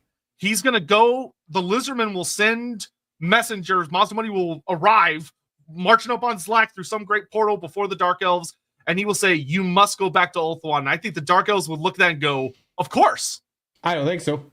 You don't think so? I think they would go back. No, I don't think that's what he'd do at all. I think he would be speaking directly to Malekith, telling him it's time for you to claim your position. You are the Emperor. Go. Oh, yeah, like manipulating him. But we've got to realize we're not dealing with someone who's going to be necessarily marching armies around to everybody, because he has limited resources. Teach you method. Okay, he is very much, he's got in his skill set the ability to directly communicate with anyone, anywhere. And on top of that, we have the very real awareness that he understands the gods, the elven gods. He was part of the process of putting them into place in Ulthuan with the elves. He was there at the beginning. He knows who the elven gods are, and he knows what went down in that flame. And he's going to make it quite clear. I know. And if you know anything about Mazdamundi, anyone that faces Mazdamundi does one of 2 things. They immediately bend down and worship, or alternatively, they can hold their back. Very few can do that latter part, because he is such an extraordinarily powerful and majestic entity. And this is where a rock meets a hard place, because he is effectively a representative of a god who is in denial of what he is. And then we have Mazdamundi on the other side, who understands exactly what he represents in terms of what he is to the elves and why the elves are broken. He can see where the great plan has been struck in 2 here, and this is the entity that needs to make it happen. And how does he do it? He does it by telling him to do it through communication and having the White Dwarf arrive. Oh, yeah.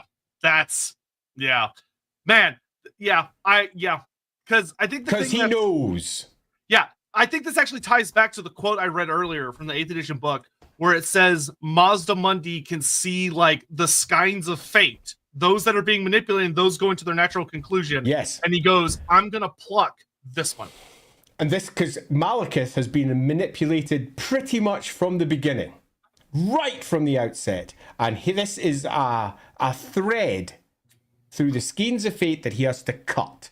And how does he cut it? By going back to the man that he once was and reminding him of what he was, bringing Snorri to the table and effectively going, you are supposed to be there. Now, will the Dark Elves accept this? No, it's going to be a civil war. But it's the civil war that Malekith will most certainly be on one side of. Now, we've got a pretty strong end times version of how that could occur. This is loosely what Mazdamundi will be looking to do with the elves, which is consolidate them back together underneath a single Phoenix King and bring them over to Ulthuan, where they can tend Ulthuan, do everything that Ulthuan requires, and the elven gods can be brought back to their full strength again. That is what they should be doing. So I want to pull up a couple of comments to address a few things of how would Marathi react to this. Marathi, I think, would be a little Son's bit getting what he deserves. Yeah, I think Marathi would very much be, this works to my ambitions. Like, there's something going on here, but I can take advantage of this because that's what she does best. Yeah. A situation is put in front of her, and if it works for her, she pushes it, and I think she would push this hard. Elves are going to elf. Elves are going to elf. There's all sorts of politics here. The bigger issue with the elves is arguably not the Dark Elves. It's going to fall to civil war, but Malekith knows his people better than any. He will control this shit. The bigger issue, again, not necessarily the High Elves.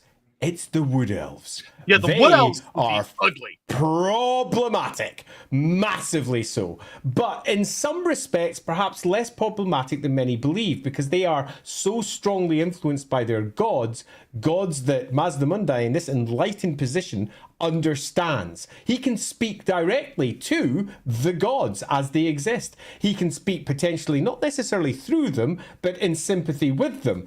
And the goal here is to bring the chaos, awfulness under heel. Most of the elven gods would be up for that. Indeed, many of the elven gods that you might think of as deeply against this sort of thing, Hecate, for example, she's all about the chaos magic and the dark and all that, but that was all to destroy chaos. And she loved the elves. And the elves are now a broken, fractured species. And we now have a potential fix for that.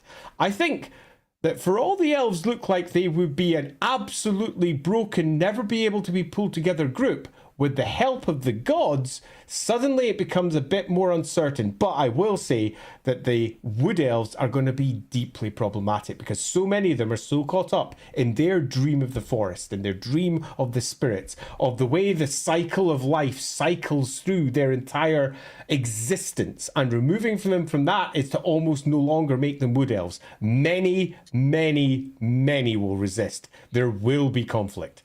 Yeah, I think I agree 100% with Andy that like both the Darkest and the High Elves I think would get embroiled in civil war for a bit as different factions take sides of that. I think it would be like the end times but better because we wouldn't have the whole silliness with the Everchild and Tyrion going completely batshit crazy and stuff. Instead, you have Mazdamundi using this method to also reach out to Teclis because we know Teclis is actually sympathetic to the reunification of the elves. Teclis understands that as like an actual good strategy. Now, there will be some, like Tyrion, who I think will still take on kind of a more wrathful approach to what's happening, because that's kind of his nature. But like the High Elves and the Dark Elves are pretty much going to sort themselves out. I actually don't think the Lizardmen would be that involved beyond maybe supplying the occasional units to maintain. They'd be pulling the strings. Yeah, pulling the strings, but otherwise kind of staying out of it. Yeah, it's the best way to deal with the elves. If you deal with them directly, they are exceedingly powerful. They've got gods at their beck and call. They've got massively powerful magic, but they are, as a species, very self-determined and ultimately broken by chaos. And if you know why they're broken, it's not impossible to see a way of basically gluing them back together and hopefully turning them into something that will work. I broadly think that they will be, perhaps surprisingly, one of the easier groups to deal with, but they are almost certainly going to require something that Mazdamundi doesn't have, but very quickly will have, which is an external threat. There's going to have to be a reason for them to have the impetus to agree, to go along with this, and the threat of annihilation and extermination is a very good reason to move on. It's why Teclis did what he did in the End Times material. He didn't do it just because he was like, yeah, I'm up for this luckily for Mazdamundi's plans, it is 2522. Yeah, we're about to hit Arceus on the end of the world anyway, so all of these threats together will be more than enough, I think, to at least channel them into the correct direction, and ultimately, for the very obvious reason, to keep the vortex in place. None of this Malekith brings it down bullshit. No, Malekith protects it. In the complete flip of what it should be until the day it's meant to be brought down so that magic can flood the world clearly and make the Slann even more powerful as magic goes wild. Yeah, because I think that would be the biggest thing Mazdamundi would immediately say that, like, and I agree with y'all. I think y'all made the right choice of what Mazdamundi should do, of securing Ulthuan first, of making sure that the elves are unified, protecting the vortex, because the vortex is that perfect weapon the Slann need, because the reason they lost the Cataclysm War against the demons was that there was too much. Magic was completely out of control. It was spilling over the world. The demons can manifest anywhere and everywhere, and they just kept coming back endlessly in their billions. And while there was so much magic, the demons had a better control over this new chaotic form of magic. Mm-hmm. And the Slann got overwhelmed. But with the vortex in place, demons can't do that. There's not enough of that raw chaos magic, and the Slann can pull on the geomantic web. They have this extra power base of magic to pull on to kind of buoy them up. The vortex might need to go down, but not until the proper moment. Not until they control it. Indeed, it's properly controlled, and now we're following a plan. It's not just simply, shit, it's all gone wrong. So yeah, I agree pretty much with all of that. And that then leaves us with, assuming that this broadly works, a wood elf realm that has been left to the spirits, has been left to the Zotes, has been left to the entities that are potentially powerful there, and then they are getting support from the Slann through the world roots and the old ones. And what's fascinating to imagine is how like this would be the first genuinely terrifying act of the Lizardmen, I think, would be the War of Athel Loren, of the elves that refuse to leave, thinking, oh, we're in Athel Loren, they can't get to us, and then suddenly realizing that the Lizardmen have a understanding of Athel Loren. They were, some of them, Mazdamundi was there when it was planted. Yeah. But there are having the spirits turn on them. They're sympathetic to him. Like, this would be Drycha and Coadil saying, this is our guy. This is our guy. They're not teaming up with Bellator. Okay, Mazdamundi coming and going, you have been tainted by chaos. You're going down. And I could see Drycha be a core example of that. Drycha's kind of lost to its hatred, to its deep internal turmoil.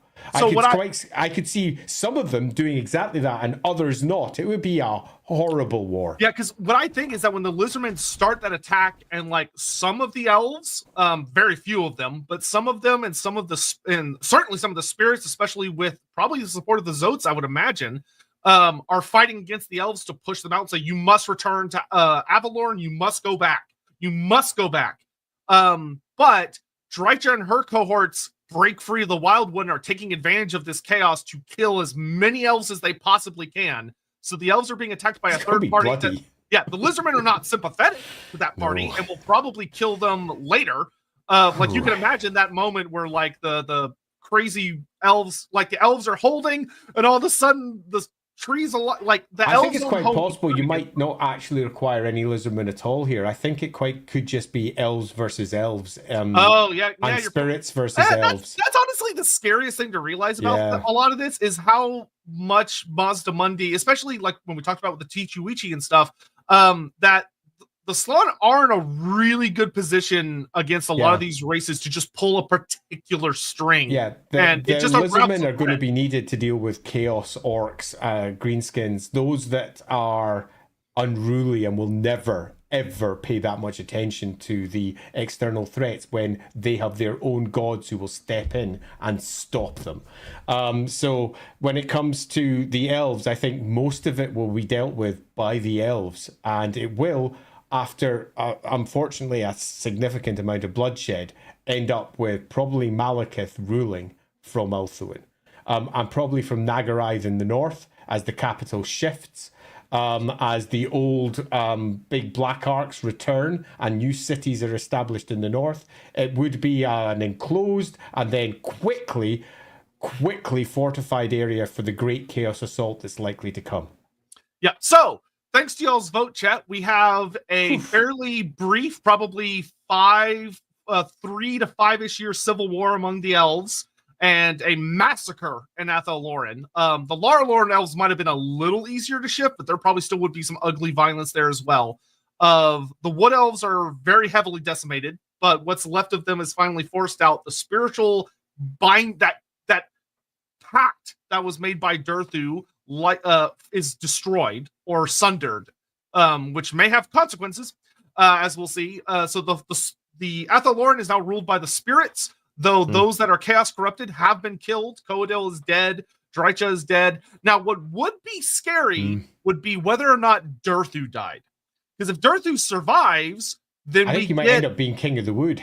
Yeah, then Durthu becomes the new King of the Wood, and he's the last elder, which, if we follow what the end times established, once Kodo goes down, Durthu gains enough power that he finally kind of wakes up. He finally is able to cast off his anger, see for the first time, and become the true King in the Wood. And if you go back to our stream about Durthu, holy crap, is he powerful as a potential this is not entity. A bad thing in a lot of ways. This is big, and it will be the realignment of the spirits of Athaloran, which in turn will start allowing the world roots to regrow healthy again. But we're going to have a lot of resistance here, both from spirits that believe they're right that have fallen, from beastmen who are almost certainly going to be trying to infiltrate the wood. There's going to be a lot of difficulty in all this, and I also think it's quite likely that Orion and Ariel will be on the wrong side. Ariel is corrupted. She's properly broken. Orion has lost himself to the wood in a way that is horrendous. They are not, truly speaking, the avatars of the gods as we saw them expressed through other Elvens. Examples like Death with Vol, for example. So I think it's quite likely that they will fall here. Ariel and Orion will be killed in this war. The King and the Queen of the Wood will fall and be replaced by the spirits. It gives us a nice storytelling handover of power as well. Perhaps Durthu is responsible for this as well, in many respects having to come face to face with his own failure in the past for allowing all of this to occur. That should never have happened. It's going to be a bit of a heart-wrenching story. There's lots of cool shit you could do with that. Yeah, that would be beautifully heart-wrenching. Of like Durthu like going up against like a crippled or like fallen Ariel and having to talk about everything that's happened. And perhaps even saying, you've got to go, you've got to get out of here, and them refusing because it's their wood. But they are now the corrupting influence in the heart of the wood. Yeah, this would also have a dramatic impact of now Aisha no longer is split between the Everqueen straight and over to Alariel. Now straight over to Alariel. Yeah. So another big interesting development there. So that's the elf situation handled. Me, that's pretty awesome. That's pretty awesome. So Mazdamundi has managed to, for the most part, get a pretty sizable ally in Athaloran in the old world, and also the Lorelorn Forest. And he's also gotten the elves to really shack up an Ulthuan. All of the elves have been pulled back from the various colonies. The Lizardmen have now taken over the defense of the colonies because they're really built on top of old one sites anyway. So the Lizardmen are reestablishing their own garrisons in various pockets across the world. And Ulthuan now has a unified elven race that has suffered some tremendous losses and has some political issues, but is ultimately seeing the horror that is on the horizon as Mazdamundi communicates to them through dreams or through his form of communication. And I would argue this was might not even merely Mazdamundi, it's the Slan. Yeah, the Slan, as a whole. As a whole, they are now working in concert. So think of Mazdamundi as purely the peak of the top of the Great Pyramid of Slan that are now orchestrating what they believe will be the saving of the Warhammer world. But what saving means to them might be very different to what saving means to, say, the elves.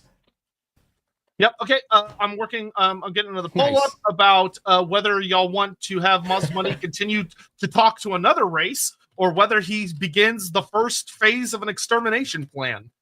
Because there are various stages to these. Okay, so while they're doing that, I can also get into super chats. So we were at here. Crackpot theory. What if Grimgor swore loyalty to Karl Franz with his non-immortals? Hey, Aaron, that is indeed a crackpot theory. If me and Andy ever get to the point where we're just smoking weed on stream, maybe we'll do these kinds of theories. Ruby Jackman, what if Sigmar had died to Nagash? That's another really, really good one. Yeah, Nagash and Sigmar can have a lot of what ifs. What if Nagash claimed his crown? Ooh. Yeah. Captain Magma, what if Be'lakor had never been punished? That would be kind of interesting. What if he had never been cast into his shadow form by Tzeentch? Arguably, everything would have landed different with the Everchosen. They might never have happened. Yeah, it might be just Be'lakor. Yeah, it would have been. He would have just been the Everchosen. Yeah, forever.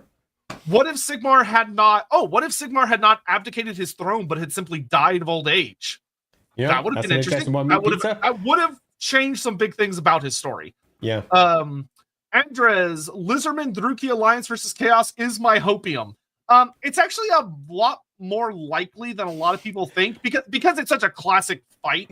There are elements of it that are far more likely, especially because the Lizardmen.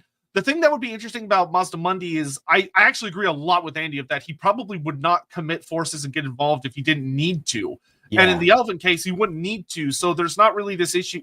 He would not yet, he might eventually, but he would not yet be concerned about purging like the darker influence among the elves. Like Marathi would probably, if her and Mazdamundi met, it would probably not go terribly well.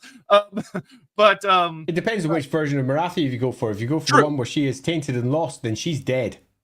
Yeah, that's it. She's dead. Yeah. But if we go with where Age of Sigmar eventually goes to, she's not really tainted and lost. She's a far more complicated figure than that. Yeah, which I do prefer that version of her.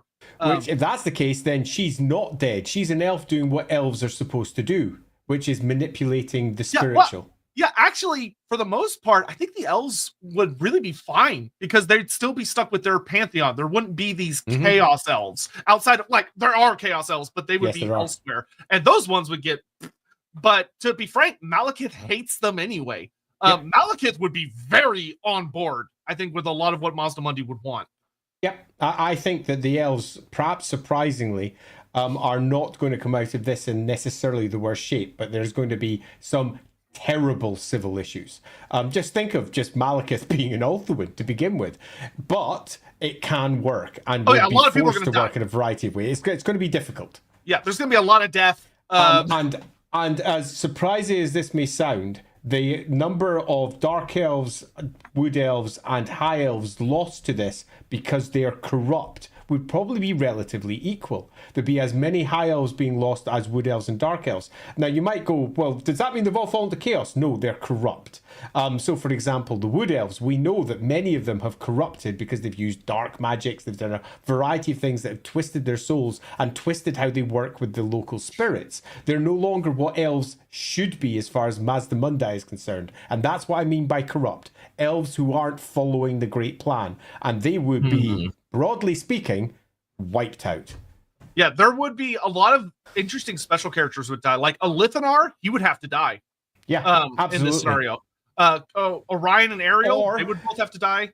I could make a story where he didn't, but yes, on the face of it, at the very least, he would be a terrorist. Yeah, it would be bad. He would be a problem. Oh wait, nope, I hadn't read that one yet. Baron von Basser, can Dread Saurians be truly tamed like Carnosaurus and Stegodons? I just pictured Nakai on the back of one looking lost and trying to read a map sometimes with a double-decker croc.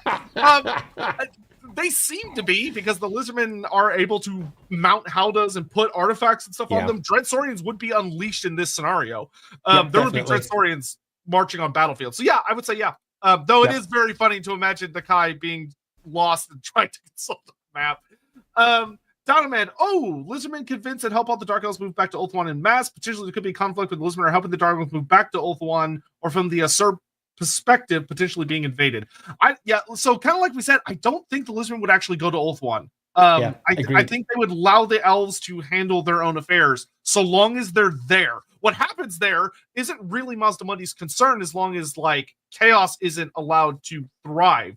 But if the elves are fighting among themselves, fine, whatever. Yeah, I don't care. In this particular instance, you have to see Lord Mazdamundi and the Frog Chorus almost like a concert of Greater Demons of Tzeentch, in that fate itself is their plaything, and they can see where the corrupted threads of fate lie. This is written into Mazdamundi's background. It's literally what he does, and he can look at it all, the big pattern that is Ulthuan, and snip at all those broken threads, leaving what should be something that is pure and perfect behind. Now, that sounds like a neat way of fixing it. But what does that mean in reality? A lot of death, war, heartache, and bloodshed. It isn't going to be pretty.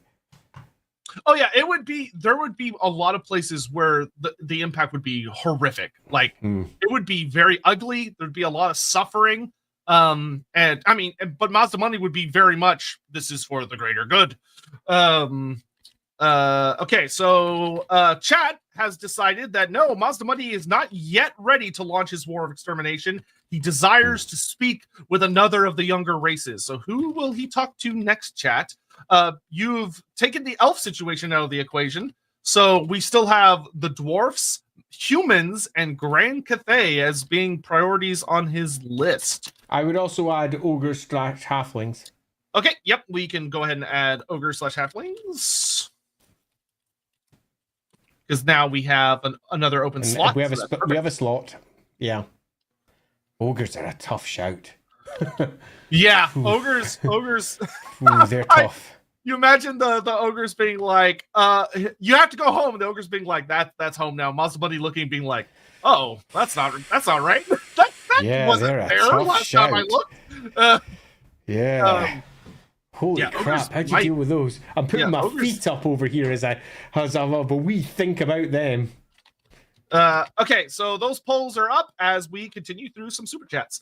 Donovan, would Drycha be very eager to help Mazdamundi get the elves out of Ethel-Loren? I think Drycha would be very eager to take advantage of what Mazdamundi unleashed. Yeah. She would be kind of in that thread of fate thing. Her and Coadil would be a key thread of fate to Mazdamundi, seeing how Ethel-Loren's situation is going to tumble out of control. That being said, he would also be very determined that those two threads, while useful tools to be manipulated, once they had served their purpose, they would need to be snipped. Yeah, I agreed completely. They need to get the fucking elf gods out of there to ensure that the beastmen that want to come and eat the elven gods can't. Yeah, but this is a much more realistic version of Drycha and Coadil's action instead of the dumbassery we got in the end times where Bellica was like, you want to team up? And they were like, yeah! Yeah. Yeah, God. Quite. Holy moly. Chapter Grimm, where would Finnebar fall in all the elf malarkey? Finnebar would die. Yeah, Finnebar would be a toughie. Now, Finnebar is not necessarily a figure who is corrupt. In fact, in many respects, he could be argued to be a strong influence upon the elves towards potential good. But if we look at what Finnebar's core drive is, it's to open the doors and get the elves out there around the world. Yeah, he represents the opposite. It's against Mazdamundi's plan. So he is someone who is, at heart, corrupt.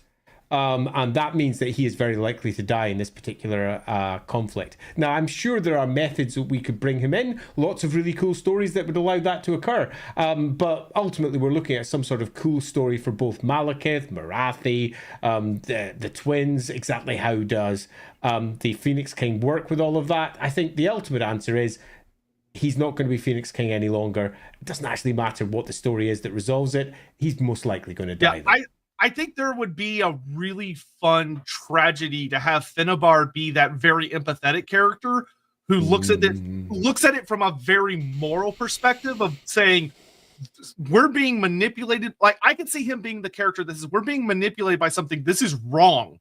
And other characters saying it's, almost that greater good situation of Finnebar refusing to bow to the greater good, and that's what gets him killed. I could very easily see him and Tyrion, for example, being forces against the change, and possibly both of them falling. I could see both of them dying in this, and Teclis not.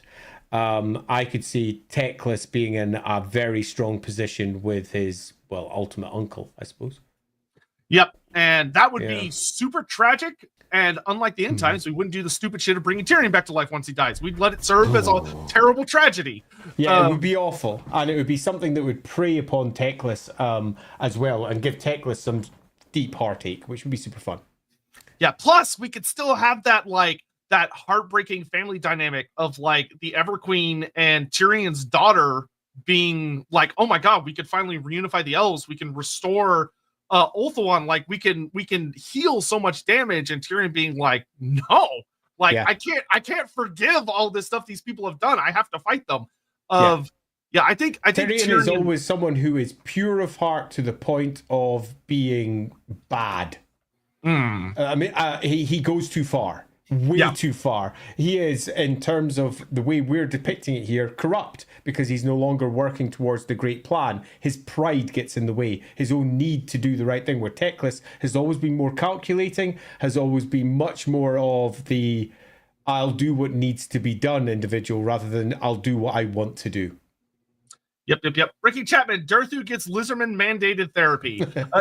Yeah, pretty much. Pretty much, yeah. Red Salamander, what is the relationship between the old ones / Slaanesh and the non-chaos gods of Warhammer, such as the Elven gods? Are there hints of link between the two? Yes, absolutely. They were around at the same time. So at its shortest, without going into any great description here because we don't have time, the Elven gods and the elves were both at one with each other while the old ones were making it happen. So the Elven gods are a part of the great plan. So that's what loosely we need to answer there. Go watch the old one stream. We talked a lot about this in depth. We did. The old one stream. Absolutely. Simon the Emperor, would Carrick Zorn be significant to Mazdamundi's plans for the dwarves? Yes. I think it absolutely 100% would. Yeah, let's get down to that when we move to the dwarves. Speaking of which, perfect time to put a pause on Super Chats there, because the next poll has ended, and y'all have decided that Mazdamundi should go talk to the dwarves. Thank you for all the votes, by the way. So, Mazdamundi has unified the elves. Ulthuan, although... is unifying the elves. Yeah, it's unifying in progress. The elves. Civil wars have broken out, but he sees where it's going and is ultimately pleased. So now he turns his attention to the next children of the old ones that came after the elves, the Dawi. And here is a very, very interesting scenario because there are some positives and negatives. The positive for what Mazdamundi wants is, in some ways, you could very much argue it is what many of the dwarfs want, which is Mazdamundi wants them to reclaim the Karazhan core. He wants them to take back the mountains, take back their fallen holds, and go back into the mountains. He doesn't want them out in the plains. He doesn't want them out living amongst the humans. He doesn't want them like dawdling off on the ocean. He wants them in the mountains where they come from. And there are many dwarves that would be sympathetic to that. However, Mazdamundi also relies on some interesting forms of kind of that manipulation. Now, we know the dwarves are subject to it. We see King Gunderdrak fell for it. So there is a thread there of they might be able to use that idea of the ancestors coming to them. But there are some among the Dawi that might see through that ruse and be very, very... I don't think it'll be a ruse. Ooh, you don't think it'll be a ruse at all? Nope, I think they work through the Glittering Realm and the Ancestor Gods. Because we're not dealing here with people who don't understand what happened at the beginning.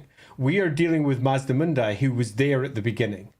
And he fully understands the Glittering Realm. That is almost the contact point between the old ones and the dwarfs. He understands the ancient dwarfs, who are the starting point of all of the dwarfs. I think of all the species, the dwarfs are by far the easiest. By far.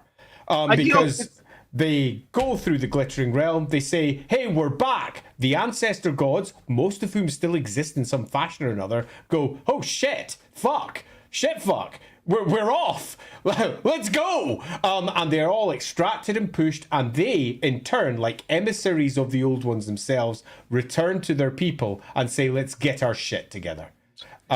So I think there's actually a cool reinforcement here that the path Chad has chosen. I think this would actually be one of the first great battles, which you may go, against who? And I'll tell you that one of the things that's really fascinating about the story of Carrick Zorn is what happened to it. Why did Carrick Zorn go silent? What's going on there? And the only story we ever got in regards to it, which does tell a very interesting tale, is in the War of Vengeance trilogy. Which the War of Vengeance trilogy has a character who claims to be from Carrick Zorn, but spoilers, but it's an old book, and this doesn't ruin too much of it. But it's revealed that this character is literally a greater demon of Tzeentch. Yeah. He is a Lord of Change masquerading as a dwarf.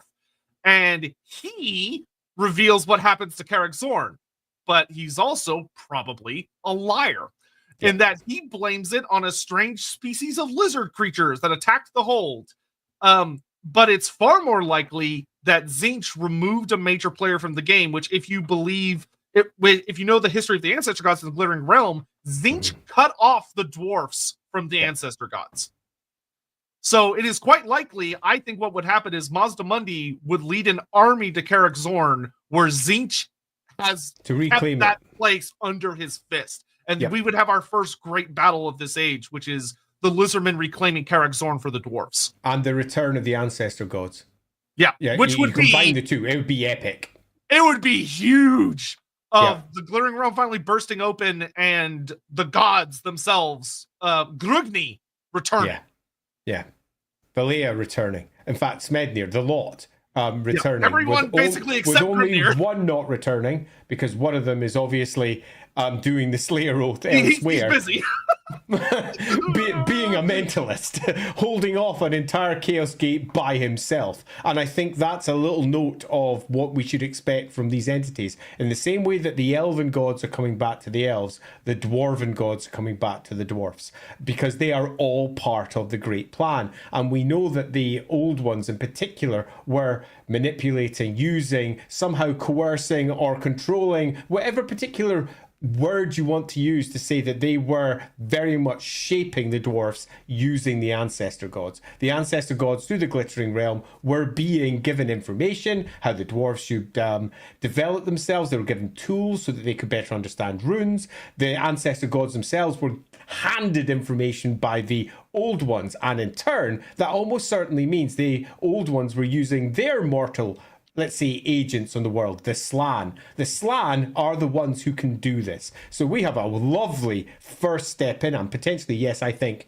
the reclaiming of that lost hold and starting, in truth, the reclaiming of the old dwarf empire and bringing it back is something that the High King would be very supportive of.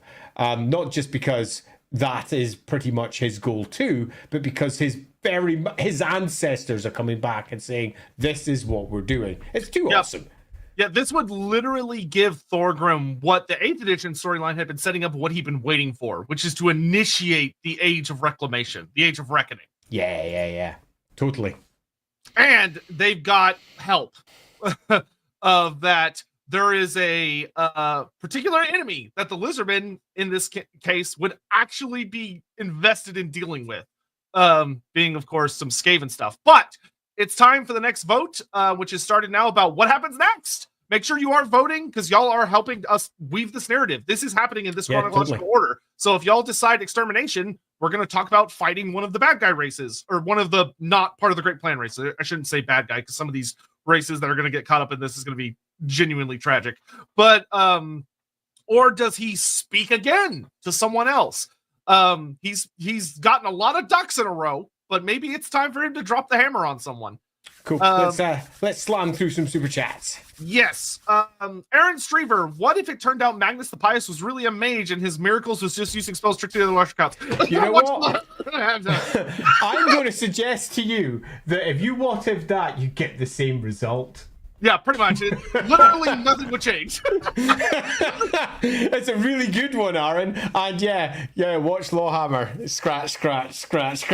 Yeah, that's a great what if that would change absolutely nothing. Yeah, super fun. Captain Magma, what of the non-Cathay dragons in the scenario? We will get to dragons at a later point. We're not I will say that so far we've got some dragons involved with the elves, and they are currently in Ulthuan. That'll do for at least this step. The elven dragons will be fine. Yeah, we'll talk about the other dragons in a little while. Yup. Dino Man, what if the hobgoblins had not betrayed the greenskins in the slave rebellion? Oh, that's a great one. That's a good one, Dino Man. Like that. The hobgoblins. Holy crap! Just think how different things might be over in the Darklands. Yeah, because there would be no Chaos Wars. To be honest. Yeah, it would be different. Yeah, that's a great one, Dino Man. Very good. Yeah, that's a good what if. Tolkarians, are centaurs part of the plan or any other non-human races? So I'm going to say yes. And I'm going to say a species like the centaurs are, let's just assign them a place. Nagaroth. So let's just say that the Great Plains of Nagaroth are supposed to have centaurs in. Now, it could be somewhere else. It doesn't really matter because we're not going to be detailing every single species because, quite simply, that would be a 50-hour stream. Yeah, we don't have time. But what we can say is that whatever is supposed to be in Nagaroth is now in Nagaroth. And very likely it's a species like the centaurs. Yep. Agree 100%. What if Todbringer had been elected to Karl Franz? That's another really, really good one. Yep. What if the Black Orcs were still subservient to the Dwarfs? That one. I mean, probably, they sort of are. Yeah, it depends on which book you're looking at, but like that's not that extreme. Yeah, I mean, I could I think we'd need a slightly better question at the heart of that one, Bloodclaw Bob, as in what we could do to really make that land in a way that makes you go, the Chaos Dwarves end up being enormously powerful because of what happens.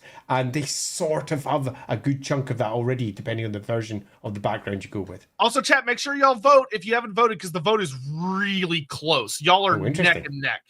It is 42 versus 48 right now with 150 people voting. So get your votes in. Ricardo, Malekith, Tyrion, Teclis, Ilario, Nyastra, Arahan, Marisith, Laura Lord, all sat down at the dinner table to solve politics.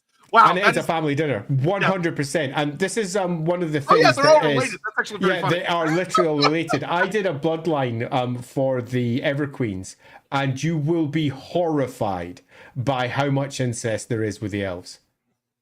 Yeah, but they're not human. So they're not human. They're elves, so it's totally fine. But from a human perspective, the amount of incest going on is remarkable. Yep. Nagarash, what if Lamia had fallen during the war? That's another really good one. What if Lamia... What if the vampires weren't cursed? Oh, what a difference that would make. Oh, yeah. Vampires not carrying out sunlight. Whoo, boy. Yeah, that's like a whole thing, totally. Captain Nakla, could there be a scenario where Mazdamundi, a particularly strong Lord of Change, Kairos or Amon Shikai, having some kind of battle of wills, trying to both manipulate fate to ensure something in the world? That's basically what's happening. That's basically what's happening. And they are both going to start clipping, whilst on the other side, the greater demons responsible for that bullshit, they're going to be pushing hard for their end of the world, where their corruption from the great plan will stand. At the moment, the story that we've dealt with is very much the stuff that Mazdamundi can deal with relatively easily, which is the elves, because they were always part of the plan, and it's easy to see how to reinforce what they should be, assuming that you've got all the power that the Great Toad Chorus has. Same with the dwarfs. But we're about to go to some pretty dangerous places. Yeah, so, and some good examples of how they actually very well may have been involved, but you're not realizing it because you're thinking a little too like, why aren't they attacking? Is like, well, Ariel and Orion were deep enough in that they couldn't, they fought back. Tyrion fights back. Like those corruptions, those are threads of fate being pulled by the enemy. 100%. And in this particular case, you would Nikari would be involved around here somewhere. There would be a host of demons who were attempting to control, manipulate, and infiltrate all around this. But we're just dealing with top tier stories with the core bits of it. But we're going to have all sorts of other stories running alongside this. But yeah, I mean, all of Anarian's heirs in one place on one island. Nikari is about to lead an invasion down from the Unruly Mountains, and it's going to be epic. Mm-hmm. But so yeah, things are busy. Sign of the Emperor. This is part of what I love about Warhammer Fantasy. Malekith is actually the rightful ruler of the elves, and how inconvenient of a fact that is. Yeah, that's a fair way to put it. It'll get tomatoes thrown at you, but it is a fair way to put it. Aaron Strever, with Orion and Ariel dead, maybe Morgar will no longer go after Athel Loren because the scent is gone. Yes, exactly.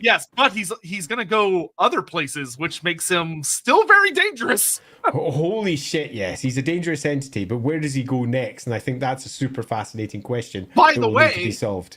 Morgar is who we're going to do for the birthday Sunday stream. So not this Sunday. That's in, not the Sunday, the Sunday after. Yeah, we're doing Arbol this birthday. Week. He's going to be 16, finally. 16. Oh boy, such an exciting age I would happily go back to. Oh Jesus, spare me. Yeah, so that'll be something we'll talk about in that stream. Is a lot about him because I'm really excited for that.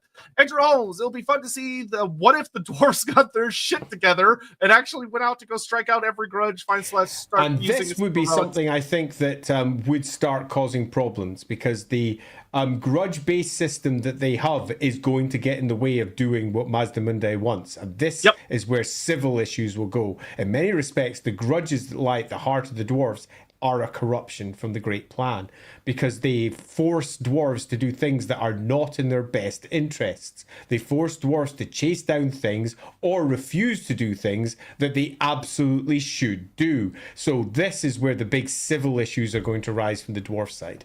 Yeah, the dwarves, interestingly enough, in this particular scenario, you could debate whether or not Mazdamundi realizes that they are a bit of a ticking time bomb. Right now, they would be very on board. Super on board, but there's gonna be a point where they're gonna start to run. They're gonna start being come back here. That hold's not needed. Fuck off. That's my ancestral hold.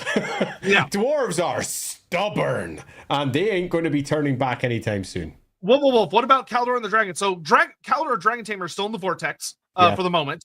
And the Dragons of Ulthuan, the old ones were fine with them there. They've been there when the old ones were around, so I think it would be safe to presume that that relationship would still be intact. Yeah, I'm pretty convinced that Kaldor Dragon Tamer is going to come out of the vortex at some point in this story, assuming we get there, and is probably an avatar of a god by this time. Oh, yeah. No doubt about it in the slightest. But that's entirely dependent on whether we get to that part of the story. Yep, Chapter Grim. What if neither Caspar, Tylus, or Ushoran had fallen? Oh, Ushoran's Empire? Yeah, those could be fun ones as well. Yeah. Okay, so the votes are done, and by a very narrow margin, y'all are sticking to the talk to another race. Okay, where are we going to now? I like the domestic disputes. Okay, so let me get the next poll going really fast of what race is next. So who does Mazdamundi talk to next? Does he talk to the humans, Grand Cathay, or the ogres / halflings?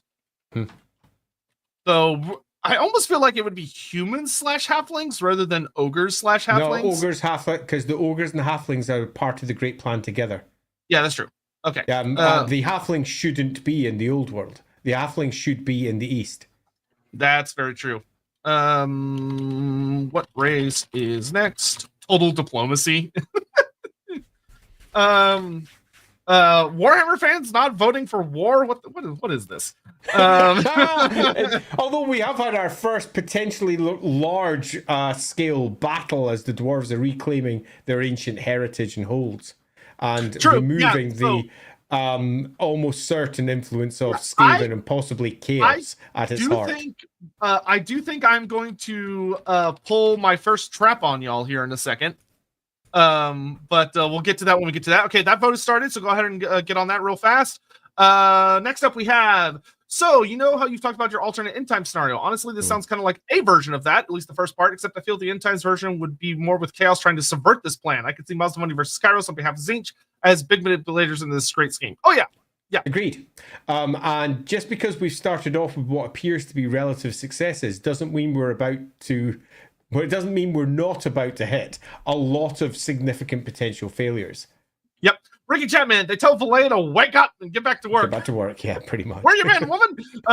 Sephifer, how do we rectify the divisions with the elves and dwarves? Who says that we do? But specifically with Gromerdal and Malekith. Once again, who says we do? Yeah, agreed.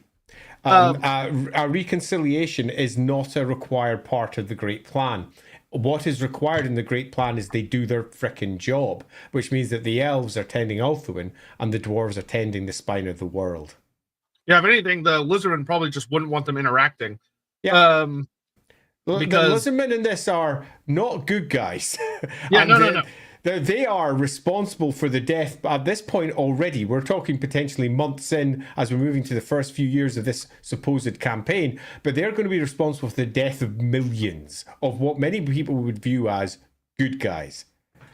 Yep. And Aaron Strever, an idea Mazda could send a message to Grimnir saying to go home. He says no, and Mazda can't unseat him. Yeah, it's not, there's no doubt about that. Yeah. I think this is enormously likely. Now, Oh, that would be that such is a cool like sidebar scene. if that if is you're the reading a case, book. though, Mazdamundi wouldn't ask him. Because you've got to realize that you're dealing with someone who understands the threads of fate. He will simply look up and he will see that that is an immovable object. He can't influence it, so wouldn't even try. Try to get into the slightly more 4D version of how Mazdamundi and the Great Croaking Chorus think. And they think ahead of what this particular thought is. The answer is absolutely certain. Grimnir would never, ever leave. And that means Grimnir, in some respects, is lost to his own corruption, but equally is staving off corruption because he's holding a fricking Chaos Gate. So he's doing his job. But the resolution of this is probably going to be a bit different to, say, the Slayer books. Yeah, I actually think the scene that you would see on this on like your little sidebar would be almost like when Grugni is freed from the Glittering Realm. Him talking to Mazdamundi and saying, "Send my brother back," and Mazdamundi saying, "It's not time." Yeah, this is not the time. Yeah, he cannot leave. It's not time. Absolutely. I think that'd be a good way of handling it. Deal with it from the outside because Grimnir's not coming home. Yeah, Uplight 8, with dwarves holding mountains and might be funneling greenskins into areas like Darklands serves as grinders against forces of Chaos Force. So, we're about to, in the moment that y'all pick your race here, I'm going to talk about the consequences a little bit of the decision y'all just made, because there are going to be some consequences. Because the forces, the other forces of the world will not sit idle, so to speak. Hendrik Verbeek, what if the Black Orcs were a successful experiment? So if they had been like what the Chaos Force wanted them to be.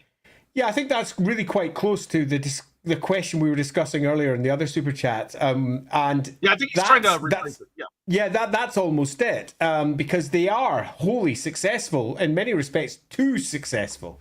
So in some respects, your question is, what if the Black Orcs weren't as capable? Yeah. What if the Chaos Dwarves weren't as good at their job and had created a species that was actually subservient and capable of controlling the other greenskins? Laughing God, what if the Tomb Kings had been able to return to life? Yeah, and so their golden bodies. Yeah, what if Hierophant Kotep had succeeded? Yeah, that would be a really fun one. That would be an interesting one, particularly that ultimately means what if we got the heck back? Yeah. What if Cetra wasn't a megalomaniac obsessed with immortality? Well, he just wouldn't be Cetra. Yeah, quite. Yeah, you'd need to build. See, what if like that? You generally what you're looking for is what is the event? What changes? Okay, so what makes Cetra not that? Not just Cetra isn't this. We have to say why he isn't that. Yeah. This one's kind of fun. Hendrik, what if Karl Franz had married Emanuel von Leibowitz when they were young? Yeah, it's a common what if that many people think of, primarily because that would marry the center of the empire to the south and create an enormous power base. The question is, would it make much of a difference in the overall politics of the empire? Mazdamundi declares, a thinking brain halfling for every ogre! Would Morger go after the silver flame of Ulrich? You bet your ass he would. Damn freaking straight he would. Yeah, I bet he has in his history, and it unfortunately did not go well for him. Yeah. What if Greasus had captured the last Sky Titan? Oh, the Sky Titan that escaped. Ooh, I think that's before Greasus' time, but there is an interesting discussion there. What if a Sky Titan came down from the heavens? Yeah, I actually think that would probably be a better way to twist it is what if the last Sky Titan returned? Because he had his castle in the sky thing. Yeah, there could be something really cool in that. What would happen with Gotrek and Felix? Honestly, they'd probably be off doing Gotrek and Felix things. Those two are very much pawns of fate as much as they hate to be it. So they would likely be kind of just caught up in things happening. But who's to say? Maybe they get caught up with like the dwarves going to reclaim some hold, and Gotrek being like, "This will be a mighty doom," and getting caught up in reclaiming who knows what. But don't worry, shit's about to hit the fan. So y'all have finished your vote, and it was actually very close on both between Grand Cathay and the humans, but ultimately Grand Cathay has claimed victory. However, I would like to propose that there's a consequence because y'all's decision, because y'all are playing politics too much, and Mazdamundi is not focusing enough on the enemy. So the dwarves have unleashed the Age of Vengeance. They are attacking the holds, And by doing so, there are going to be two primary threats that are triggered hard by this, which are the Greenskins and the Skaven. The Skaven are under attack, and the Greenskins are being pushed out of their strongholds and are starting to realize that a big fight is on. So Greenskins are going to start flooding in from the south and the east towards the Karazhan Corps, and the Skaven are realizing that something is going on. Yeah, this is where the Horned Rat steps in. Quite literally, the Horned Rat. The threat to the Horned Rat's entire species is clear. Then, at this point, it's obvious that the children of the Old Ones intend to exterminate the Skaven, which means that they're not going to take this sitting down. And it's going to cause some immediate retaliation, but beyond that, also some immediate decisions will need to be made. Because if we are dealing with the Slann at potentially almost their full capability, what used to be safe no longer will be. Because there's one thing the Slann can do in a fashion that is terrifying to a species that lives underground: they can bring it down. They can flood all the undersea tunnels. They can literally just throw light magic into the tunnel systems and cause them all to come crushing down because they know where they are. Which means that we are going to get a very unexpected outcome for the Skaven. They're coming up. Yep. So, EG cruising, yes. Once y'all begin extermination, you're not locked into it. There are branching paths here, so don't worry about like, oh no, we're stuck. But because we've been focused so much on diplomacy, I would say this will have the effect of the dwarfs. They have the ancestor gods with them, which allows them to even do what they're doing without it just blowing up in their face. But they are in an ugly situation where even with the support of the lizardmen, the Greenskins are now striking back against them hard, and the Skaven are on the move. The Vermin Lords are on the move. Yep. And the Council of 13 will be moving in concert with the Horned Rat, because the Horned Rat, something that it's fair to say about that particular deity, when it's threatened and it's put in a corner, it attacks. And it's quite willing to literally throw all of its children away to win. So we are going to see rats rising up out of the system everywhere. And I do mean everywhere. Yeah, I think this would trigger... threatened. I think I would feel safe saying that this would trigger the first uprising. So Talea, Estalia, the Empire, Bretonia in a shitload of trouble because there are now Skaven popping up everywhere. The Southlands comes under attack, and the Lizardmen are actually fighting full on now. The Dwarves are under a lot of attack, but they're also armed with better tools than they had initially, and the Lizardmen are helping them. So situation's a bit messy now. I would suggest that there is going to be a certain amount of containment from the Lizardmen from this. They're fully aware of what's coming and they'll be preparing. So I would suggest that most of the tunnels that are sitting underneath the Great Ocean are going to be closed. They're going to be flooded. Clan Pestilence over in Lustria is really in trouble. Clan Pestilence is having a bad time. In fact, Clan Pestilence of all the clans is in the biggest trouble. It's arguably one of the most powerful, but in this scenario, they're in the Lizardman center. And unlike the End Times version, in this version, the Lizardmen are cohesive, working together, prepared, and collapsing tunnels everywhere. Skaven are dying by their millions in the south. But if we move up to the north, it's a completely different kettle of fish, because the power center of Skavenblight and then the power center of Clan Eshin over in the east, they will be rising up, and they'll be going very much for the we shall inherit version, which is all of the cities above are ours, which means that they're going to be bubbling up. Does actually make this a little interesting, because this means the Skaven are uprising in Grand Cathay now. Yeah. So Grand Cathay already has a problem when the Slann finally turned their attention to the Dragon Emperor. And this is a very unique entity compared to everything else, because this is an entity who is older than them, who spoke to the old ones, which none of them did. The Celestial Dragon Emperor is the only time in this entire scenario where the Slann are going to be directly communicating with an entity that is genuinely, unfathomably older and may know more than they do. Yeah. So this is the big one. And it's a decision that needs to be made. And that is this dragon part of the Great Plan? And the question needs to be answered to determine how to deal with all of this, particularly if Mazdamundi is of the opinion that, say, for example, he isn't, which means extermination.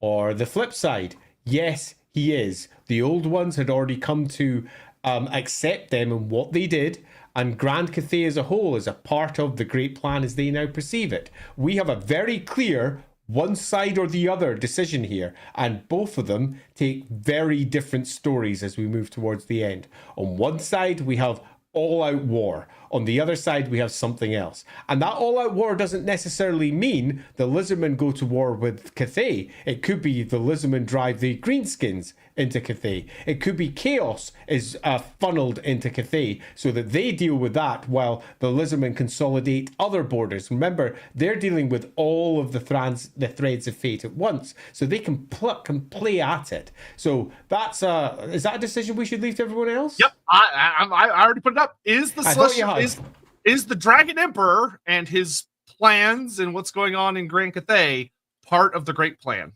Yeah. Empress, dragons. I don't have enough text to put this, but by Mazdamundi's estimation should be the final bit of that. Yeah, quite. Does the Great Plan include Cathay or does it not? Yep. Ooh, that's quite a fun one. Zylok, what if the Dragon Emperor had united all of humanity? He'd have a big old empire. Though that actually would have been interesting because that would have meant that he would have needed to go up into the eastern steppes. So his empire would have stretched much because that's where all those tribes came from in the old world. We would be looking at him bounding the north and the south if you take a look at what happens down in Nehekara. So basically Nehekara gets taken over by the dragons. There's something in that too. Yep. I put down the list that there's something interesting there. The giants are going to be forced home by the Slann. The giants would be a very tragic case. Because I don't think you're wrong in that they would want them to return to where the Sky Titans came from, but it also they are so horribly corrupt from what they were meant to be. I think Mazdamundi would probably be like two of them left at the end. Yeah, I think Kill the giants. Yeah, I think Mazdamundi would probably wipe out the giants because of just how horribly degenerate they are from what they're meant to be. There might be like a small handful of like the really ancient bone grinder giants that they're like, those are close. But I think the giants would probably face mass extinction. Yep. Which would be really sad because it's through no fault of their own. It's literally because of them being attacked by other species. Andrea, sorry for the off top. Why does Hish control stone instead of Azir? It doesn't. It zips through stone and causes earthquakes. Yeah, don't think of it as you're manipulating the stone. A lot of geomancy is working with unbinding, or like imagine taking a material and grabbing the fundamental etheric thread that binds it together and pulling, which unbinds everything: constructs, metal, earth, stone. Like it's bonkers. It's just scary. It's a very, very scary lore of magic. It really is. Captain Magma, might suggest the Skaven make a deal with Chaos and even the Greenskins early on in the scenario. The Skaven are about to do something, don't worry. Like this could be a huge unholy alliance to Bruce. Greenskins don't really do alliances. They just fight. They fight, and it may look like they're allying with certain factions, but they're just there to fight. They don't give a damn. They never have, and they never will. Now, there might be some enterprising individuals like Skarsnik, who is very clever and sees the writing on the wall and says, ooh, I need to try and team up with the Skaven against all this dwarf nonsense. That is very likely. Merrick Apex is going to be a hellhole. And the Skaven also have another issue as well, which is that Chaos ultimately want to destroy everything that the Skaven are too. So Chaos make a very poor ally for all they do, ally with them frequently, according to the circumstances at hand, but they also backstab and betray. Yeah, the Skaven are going to pull some shenanigans in this stream. Don't you worry, because we're going to be using the Skaven as we should, which is a very unreliable force that are always trying to get out themselves on top. Mazda and the rulers just go to Thruples counseling. Mazdamundi doesn't need counseling. The Dragon Emperor talked to the old ones and lived. So yes, I mean that's a way you can look at it. That's a fair interpretation. Donoman, so while the Lizardmen wouldn't immediately strike Skaven Blight when they start pouring up from their Under Empire, would be a great opportunity to strike them from behind so the Slung could collapse their major Skaven fortresses. Maybe that could be something that happens depending on y'all's votes. Baron von Bastard, Mazdamundi, sing the Skaven incursion. Release the fanatic! Asaurus takes a frothing Tehinoan out of his baby harness. Throw. Donoman, so what if the Dragon Emperor was part of the Great Plan, but the Dragon Emperor's plan and or his kids weren't? Well, the thing that the Dragon Emperor has is a huge advantage, which we'll talk about depending on y'all's vote, is Mazdamundi doesn't know. The Dragon Emperor may be able to convince Mazdamundi in their discussions that I am part of the Great Plan, yada yada, but that doesn't mean the Dragon Emperor is going to be like, yes, the old ones told me all this stuff, and he's being completely honest. He's going to be trying to pull his own schemes and shenanigans. I mean, he's a clever son of a bitch.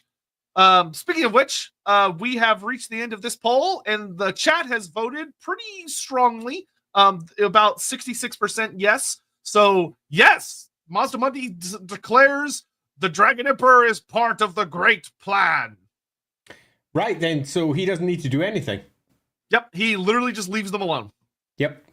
Which means that we don't need to have any great diplomacy or meetings of minds or any of that business at all. All it requires is ensuring that they, along their particular strands of fate, are properly shored up against all the potential fighting that is to come, of which there's a lot, but at the same point, the entirety of Cathay is, in many respects, very defensible, with mountains on one side, a wall on another, great warpstone deserts on that side, sea on the other side. It is in a very good block, which means it's very defensible. And as the Skaven are bubbling up, or perhaps Greenskins coming down over from the west, they're going to be in a position where they are quite strong, truth be told. Also, just wanted to answer this because it's an interesting question of Goat Forceman Goat.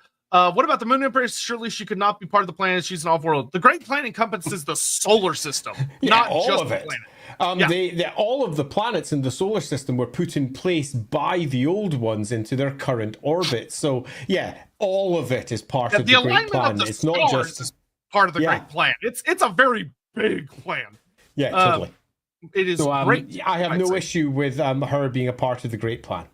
Yeah, Charlie Turtle, just very curious what he thinks of the humans in Cathay. I think at this point, with the way y'all have voted, he would see them as tools of the Dragon Emperor. Everyone is a tool in respect to exactly what they do, including the Dragon Emperor. Yeah, they are being implemented as they were meant to be. Therefore, no involvement is required. So that means that, loosely speaking, according to this version, we've got at least 3 separate spawning points for humanity. One probably being in the Southlands, one probably being Old World, one probably being Cathay or around that area. Yep. All right, so I'm going to get the next poll started really, really fast. And for what happens next, because Cathay, like we said, we'll just leave them to it. They're dealing with the uprising of Clan Eshin. Chaos at this point is likely becoming far more active and starting to attack the Great Bastion. Greenskins are flooding in from fucking everywhere because Greenskins can sense something's up. All right, so what's next?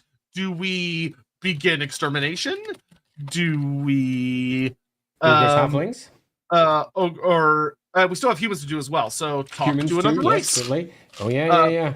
And while y'all are voting on this, as y'all are voting on this, I'm gonna run to the restroom very, very briefly because I'm gonna explode if I don't, and I would rather not do that. That would certainly change the tone of the stream. Yes, it would. Okay, so let's see. No, how do I? There we go. No, stop. There we go. Okay, I will be right back. Well, Andy, I don't just grabs random comments or something.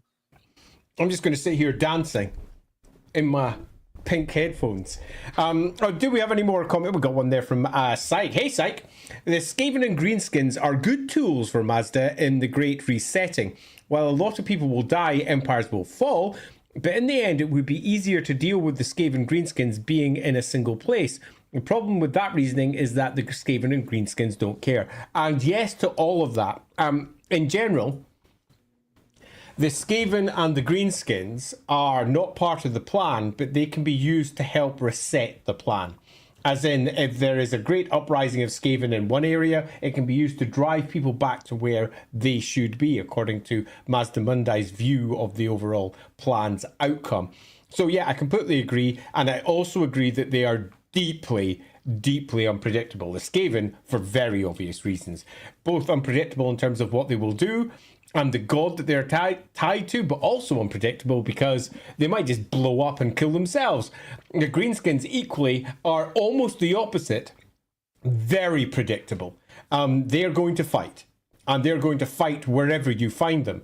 And that, in some respects, makes them almost a better tool of the old ones than almost anything else. In some respects, you might even argue they were always an intended part of the plan. Although we know for a fact that they are frequently said as not being part of the plan. But they are super easy to manipulate if you know what you're doing. Yeah, and there would be a lot of fascinating stuff going on of the Slann trying to manipulate the Greenskin, but so would, of course, other forces.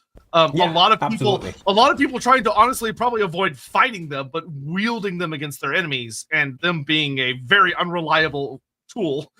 And one of the worst parts of using greenskins is that the more they're used, the harder they get. Which means that this tool is getting tempered and quickly turning into something that is perhaps unwieldy, too big, and then suddenly what was once a useful thing to herd your plan into place becomes something that doesn't just bite back at your hand, it takes off your entire arm. So yeah, the greenskins may be very easy to manipulate, but they're also exceedingly dangerous should you succeed in manipulating them and they don't die. Yeah, greenskins can become they're like any good infestation. You don't want them getting out of control. The big green disease. Ricky Chapman, what if Vlad von Karstein had won? Yep, that's an easy what if. As far as like branching off and discussing what could happen is if he had taken Altdorf. And Captain Magma, when talking to humans, are Tomb Kings included? The undead will fall probably under the extermination banner. They are not deal with the gash at some point. Yes, and we the will. Tomb Kings and the vampires. Yeah. Okay, so extermination won by a good bit. In the interest of time, I'm going to go ahead and get the next poll up and running. So who are we going to focus the extermination against? Who to Skaven, undead, chaos, chaos dwarves? That's kind of in the same area. I would probably say, let's say chaos dwarfs, undead, greenskins. There's quite a few options. Skaven. Oh yeah, you know what? Let's just do chaos and include chaos dwarfs in that because I only have 4. So chaos, undead, Skaven, greenskins. I think will be our initial wave. Who, in y'all's opinion, I have strong opinions on this one, but I'm going to let the people decide. Who should be the first? How do I? Okay, that poll's almost done. That's fine. All right, so that poll's up. Laughing God, that would be a fun what if. What if Grom and or Gorbad had returned, as they are not confirmed dead? Yeah, that would be a really, really fun one of the return of those. I was actually talking in particular. Grom is scary. Grom's not even that long ago. Yeah, Grom. Yeah, he's only. I mean, we have a pretty. We sort of covered that. Which stream was it? Was it the Grom stream? Yeah, it was the Grom stream. Actually, it was the Grom stream. But there's a very clear, obvious place for him to land afterwards, and it's quite clear that particular goblin almost certainly should have become part of the end times. I think. Yep. Yeah, Gorbad would also be very interesting. We had someone on a stream I did the other day that asked, like, if I wanted to do the Beast Rises 40k series, but in fantasy, who should I use as a big bad? I said, use Gorbad. If he survived and came back after 700 years, he would be huge. Like, if he was still around after 700 years, that would be a big, scary fucking orc. But all right, so I'm gonna also pop this question into the Twitch chat real quick, and I'm gonna give y'all a little bit less time, but that's okay. Y'all are big boys and girls; you can handle it.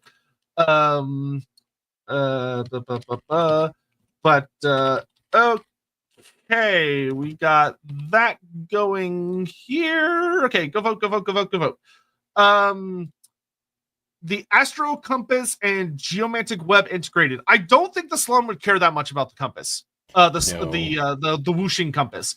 It's a very important thing. Go watch our streams on Grand Cathay. We've done a good couple of them, especially the one we did on the capital city itself. We talk a lot about it and why it's really important, really cool. But for the Slaawn, I don't think they would worry about that. We forgot to mention Beastmen. We picked that up with the Chaos. Chaos, I would include Beastmen. Yeah, totally. They are the children of Chaos, after all.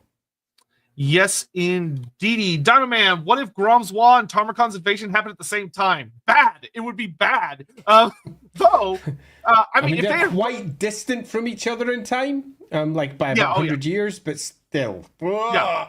The answer is very, very bad, unless maybe, luckily for everyone, they like run into each other. They probably would. And out of the two, I think Grom would win.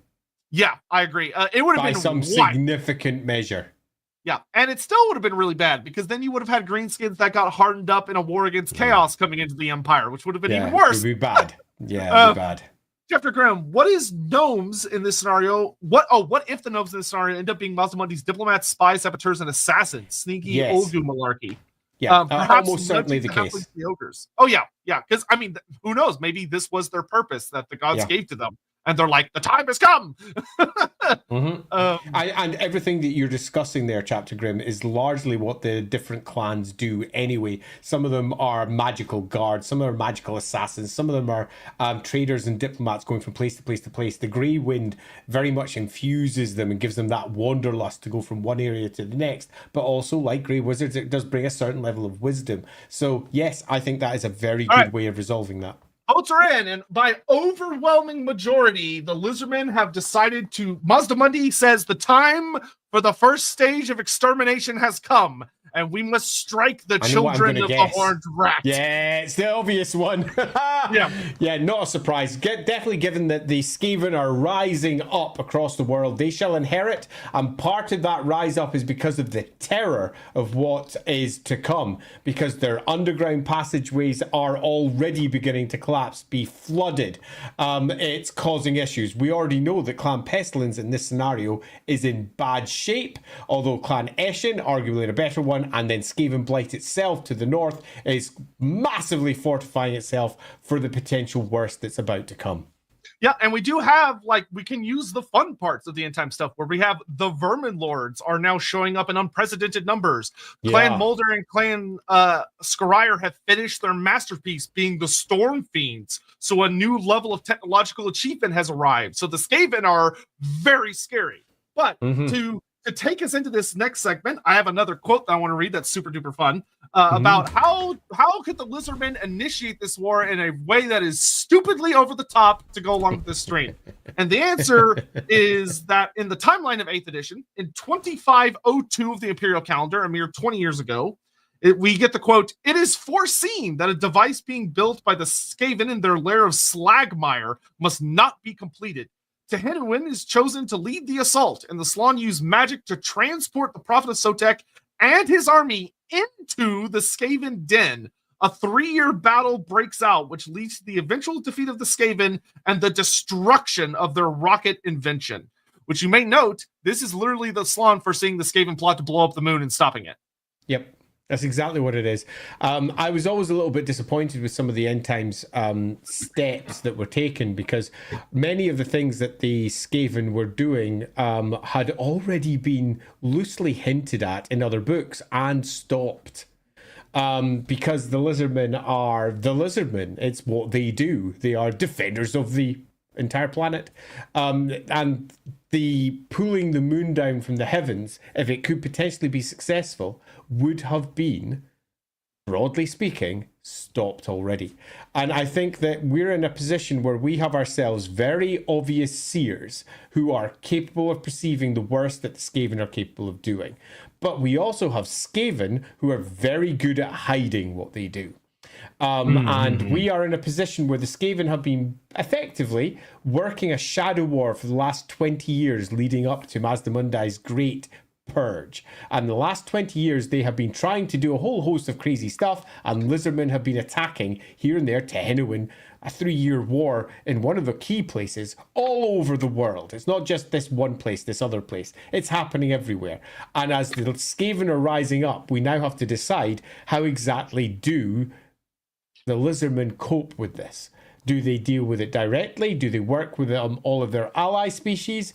If they're going with the let's follow the great plan, that means humanity is largely responsible for holding back the Skaven threat in the old world, because the dwarves are going to be pushing them out of the mountains. And if they're rising up in the cities, then it's humanity's job to deal with that. And humanity is yet to be properly primed, because you didn't choose that, which means we are in potentially a very bad place. Humanity, which should have been shored up by this point, has not been, which means that the Skaven, when they're getting tackled by the lizardmen, arguably a little bit late, are already going to be in a place where outside of, let's say, Cathay and perhaps other parts of the east, the Skaven are probably winning in the old world. Does that seem fair to you? Yeah, I would actually say at this point, the old world, I think, would be a trash fire. Yeah. I think Archaon's invasion will have begun because he's not ignorant to what's going on in the world. Yeah. While Ulthuan is busy defending itself from the legions of chaos coming with down their across gods. Yeah, granted, their gods are with them, but yeah. we also have chaos. That's going to be fun. Yeah, chaos is going to be... Now, the good thing for the lizardmen is I think chaos itself, so like the warriors of chaos and their armadas and the demons are going to be very heavily focused on Ulthuan. That is because they want to destroy the I think they're not, because you they want to win. They want to win, and that means that they take where it's weak, and it's weak in the old world. And we know how important Middenheim is. Yeah, Middenheim is important. So because of the timeline we've got, obviously there would be assaults all over the place. Nikari is not going to stop. The Nagaroth is going to be assaulted also. But if we're looking at where Archaon's interested, he's going to go for that same classic center, which is Middenheim. And I would suggest by this point of the timeline that the vast majority of the Empire and the old world as a whole is on fire. It is, as you say, one gigantic trash heap, which is burning. The Skaven have risen up in more places than anyone's really properly ready for. The elves are no longer protecting the Bretonnians. The Lady of the Lake is gone. The Bretonnians are left to deal with this by themselves, and they're doing it badly. The lizardmen are dealing with other matters, shoring things up with the dwarves and elsewhere.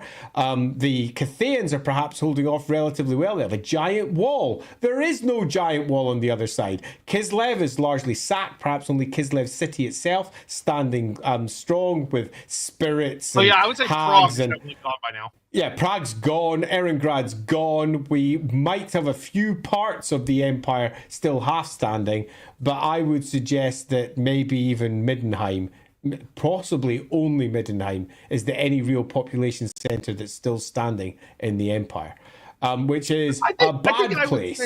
I think I would say like some of the cities that have been built, because I think the undead, because they also have been dealt with, would be helping against chaos. Oh, yeah. You would have the vampires assisting. So I think places like Averheim, Sylvania could most likely to still be largely in place.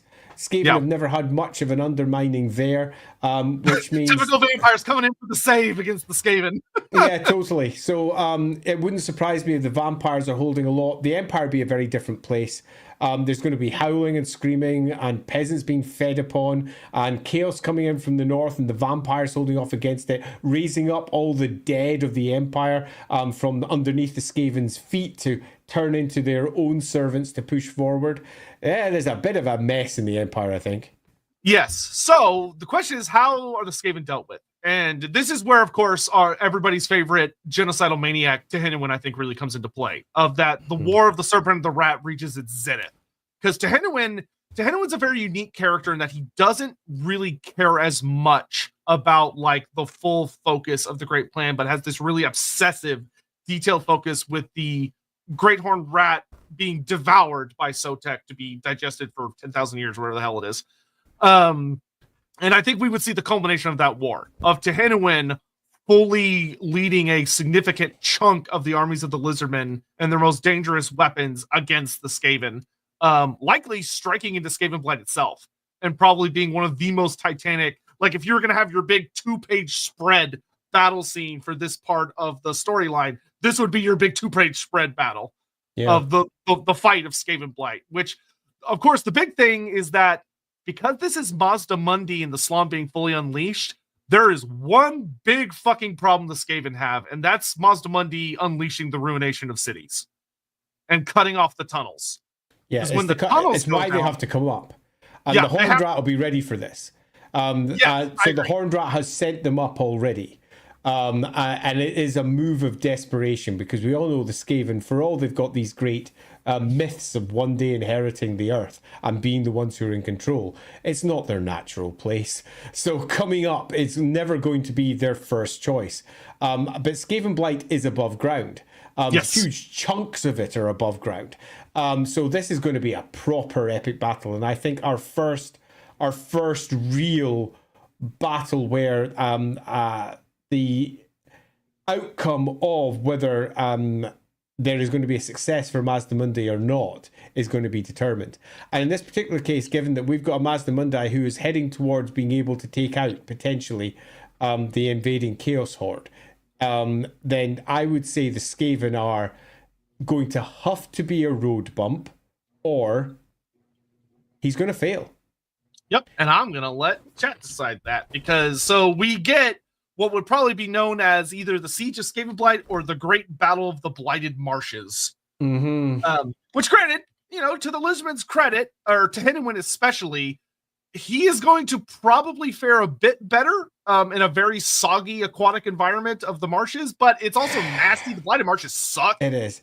Having said that, though, we've got proper artifacts of the old ones going off against proper... The Skaven war machines are untrustworthy. Really, really untrustworthy. Some of them are going to blow up in their own faces. There will be betrayals among the Skaven. Yeah, there will be Skaven that see this as the perfect opportunity to kill their rivals. I can see something really unexpected and horrendous, like, for example, a literal sky laser from the heavens beaming down and just blowing it up. With the Lizardmen on all sides, ensuring that the Skaven can't escape. So the actual battle for Skaven Blight isn't going to be a battle for Skaven Blight. It's going to be a battle to escape Skaven Blight, as one of the most important, powerful weapons of the old ones is unleashed directly onto the center of that city. Yeah, because this would be for Tehenwin, somewhat ironically, this would be the attempt to cut the head of the snake. Yeah, kill the Council 13. What I particularly like as well is that this is perhaps speaking to why the Skaven keep on going up and trying to pull shit down. What they're actually doing is misunderstanding the Hornrat's desire to destroy the great threats to Skaven Blight. And perhaps it's literally on Mansleep or something similar to that, and it fires down a great artifact that has been lost from ages past. All the pieces that have been collected for it over the last so many centuries are put together, and it is unleashed from the heavens, and it nukes with a giant space laser Skaven Blight from above, and the Skaven are flooding out of there at a pace, and the army is besieging on all sides, ready to take on whatever the Skaven can throw at them. The Spankle would definitely survive. Of course he would. He definitely would. Spankle would absolutely survive. He'd probably end up killing one of the Council of 13 that was about to rally the battle, and Spankle kills him in the States. It's almost certain. And I think that... if, assuming you go for something like this, the real question is, do the Skaven escape here, or do the Lizardmen successfully pen them in? And if they are successfully penned in, then we have problems for Mazdamundi's great plan. If they are not penned in and he slaughters them, then we are on the first step towards the Skaven. They've just had their head cut off, being in real trouble. So, chat over, and for anyone out there that's like, man, this is kind of power stuff. We're exploring a really crazy power fantasy. And don't worry, your favorite race will get one of these episodes too at some point. Yeah. So, chat overwhelmingly, like 85% voted the Skaven lose horribly. Ooh, horrid. So, I'm going to suggest that if the Skaven had worked together, then they would have been able to. Oh yeah, the Skaven would definitely bring about their own. Do a big giant anti-sky beam warpstone piece of nonsense, but they are going to betray themselves. Stankwall probably pulls the whole thing down so that the Grey Seer Council it becomes his, as he then moves off, and all of the Grey Seers that were trying to stop what was going to happen to Skaven Blight are killed. And he gets out, and he probably moves up into somewhere like Talabheim, because Talabheim is fated to fall to the Skaven if you go with any of the roleplay books. So he'll go have his final battle with Gotrek and Felix. Yeah, totally, up in Talabheim, or Nuln, because Nuln has got history, but I would suggest Talabheim for a different background. So we have the eradication of Skaven Blight, the only proper battle that the Lizardmen are keen to involve themselves with. They have limited troops, and they realize that this is only one part of the far bigger whole. They are here to cut off the head to ensure that all the other battles elsewhere become easier, so that the Cathaeans, when they're rising up, will have hopefully a much easier battle against Clan Eshin. Up in the north, Kislev and what remains of it will be able to deal with Clan Moldar, and so on and so forth elsewhere. Their heads have been cut off, and now it's just lots of individual groups of Skaven panicking as the Lizardmen, well, the Slann, are unleashing spell after earthquake spell after earthquake spell down through the land. The mountains themselves are shifting, and all of the tunnels are collapsing.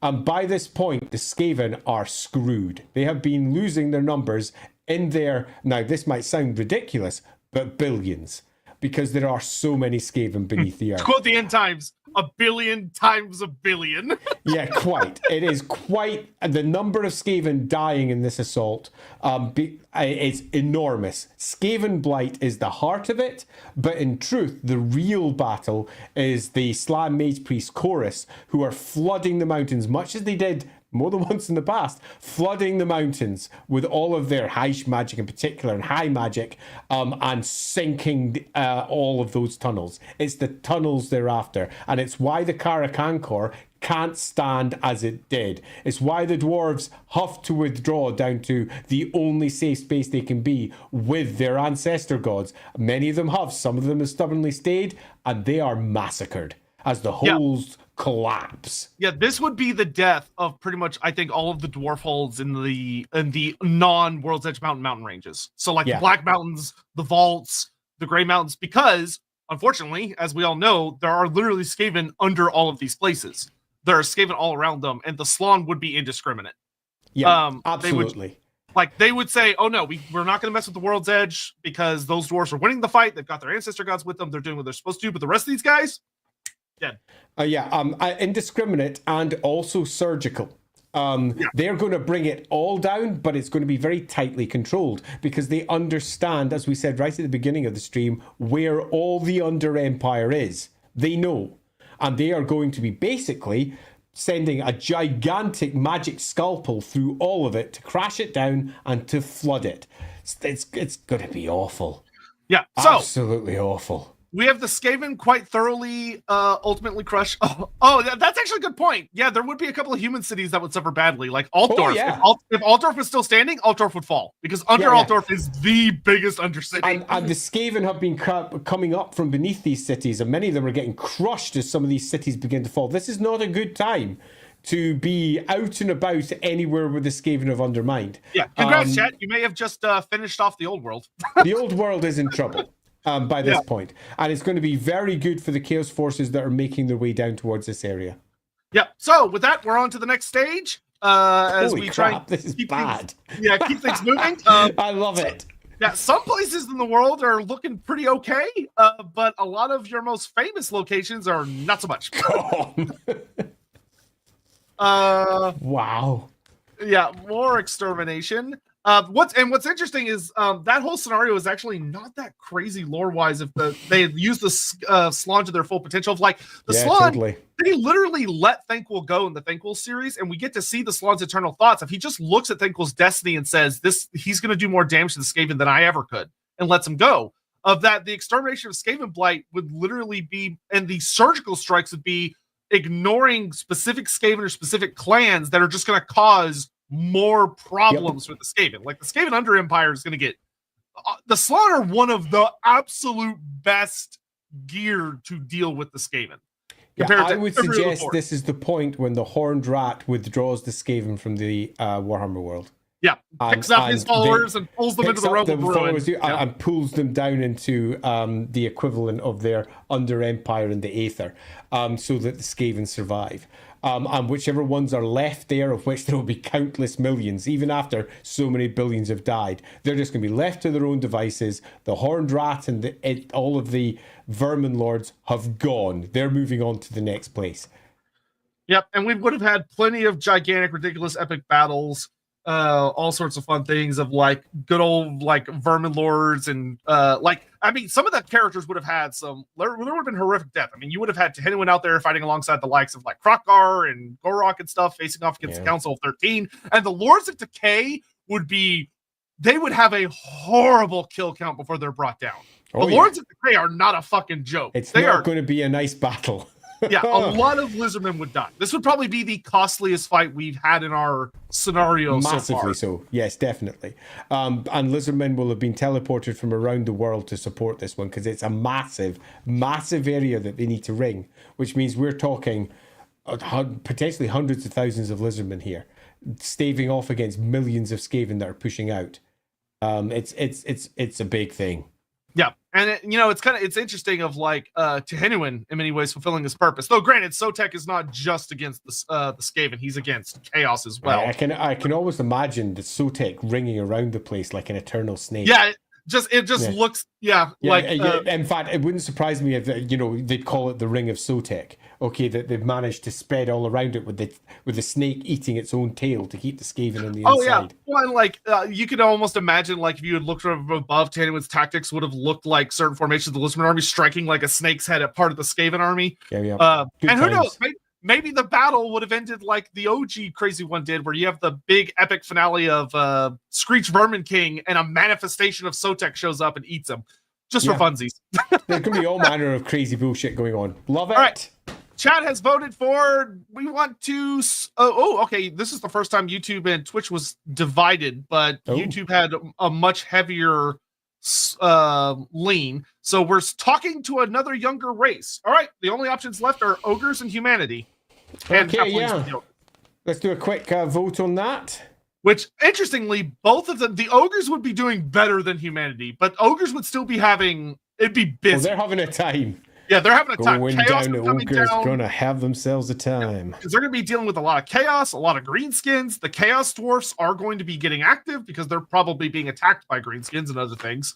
So the chaos dwarfs are likely realizing that it's time for them to do shit. Which race? But we're quickly. Threads are getting thinner and thinner here, very, very fast. Ogres / halflings. And the ogres are a potentially very difficult one because obviously there is a giant issue in regards to them. The Maw. Yeah, who is a bit of a problem. Oh yeah, that's not part of the plan. Nope. This has been a very fun exercise. Okay, while y'all are voting on that real quick, I'm gonna get caught up on some super chat stuff really, really fast. Let's dive through these. Oh god, where were we? I don't know. No, we weren't. Here we go. What if Kotep succeeding was part of the plan? Unfortunately, I really, really doubt it.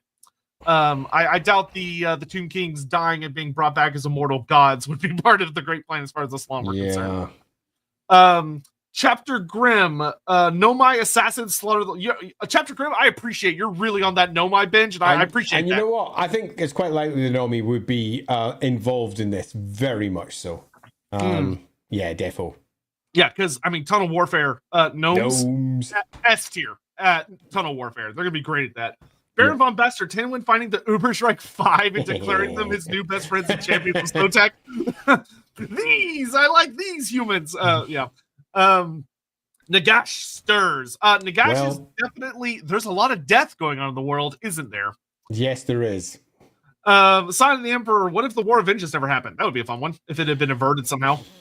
That would be a big Would Archaon fight the Skaven as much as humans by this point? Archaon would be trying to deal with Clan Mulder and help it, likely mostly by avoiding it, like allowing a lot of his force. The most likely scenario is Hellpit would get surrounded by offshoots of the Chaos Horde. Yeah, and we're also dealing with a world now where the Horned Rat is withdrawn, which is going to lead to a lot of Skaven being very, very scared. I mean, really scared. Squirt and the Musk of Fear will be the least of their problems. They're going to be calling on the Horned Rat and hearing nothing in return. The Great Engines no longer listening the way they used to. The Rats no longer responding the way they used to. The Horned Rat has gone in this version, which means that we're probably going to get a lot of converts. Chaos.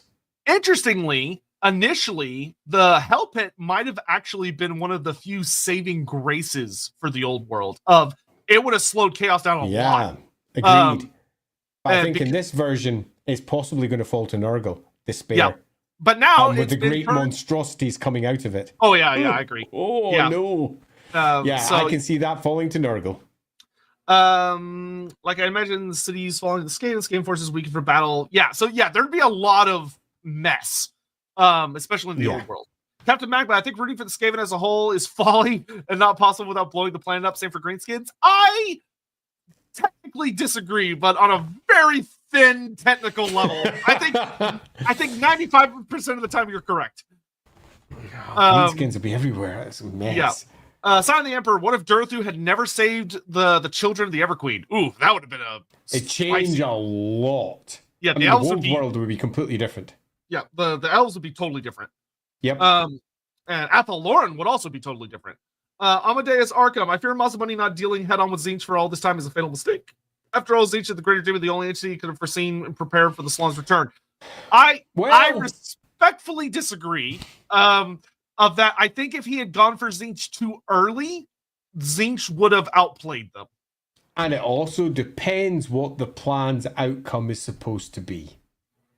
Yes, yeah, that's the thing is that I think a lot of y'all don't realize where me and Andy are probably going to take the story, and you're going to go what at the end, but it's it's what it is. Yep, I can see where this one's kind of going. The Emperor, what if Magnus the Pious had died at the Battle of Kislev? I mean, it kind of would have just been the apocalypse, to be honest, but there might be a story to explore there, but I don't think it would be a very long one. Well, someone else could have killed Azavar Kul. Oh, that's true. We could look at it that way. Yeah, that could be interesting. Ricky Chapman. What if, for example, Teclis had killed Azavar Kul? That would be spicy. Ricky Chapman. What if Ichneklaw's tractor cannon ends up having a beam struggle with the orbital lizardman cannon? Yeah, the duel of sky beams. Everyone's favorite trope. Godzilla 2021. Any mentions of Krokgar, Gorok, and Nakai leading armies against someone or helping their allies like elves, Cathay, and dwarves? So interestingly, I think Krokgar would be like Krokgar and Gorok receive orders. They are told to go places, and Mazdamundi says, "I need you here. Go here," and they go there and they fight.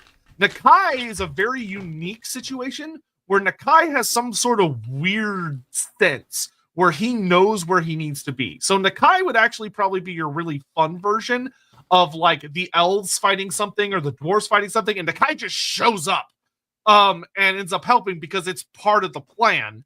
But he immediately would probably be by himself, and secondly would show up, help win a fight, and disappear just as quickly. But Nakai would probably just be a very active force in the world. That would be super duper fun. But Gorok and Krokgar would be very much used as spearheads by the Lizardmen. They're two of the most competent kind of Lizardmen generals. Donovan, honestly, at this point, the Lizardmen might be like, okay, with all the undead chaos, just wipe the old world completely and teleport the entire population of End over there. That's an interesting route to deal with that. Okay, so the votes are over, and it looks like we're dealing with humanity, or what's left of it.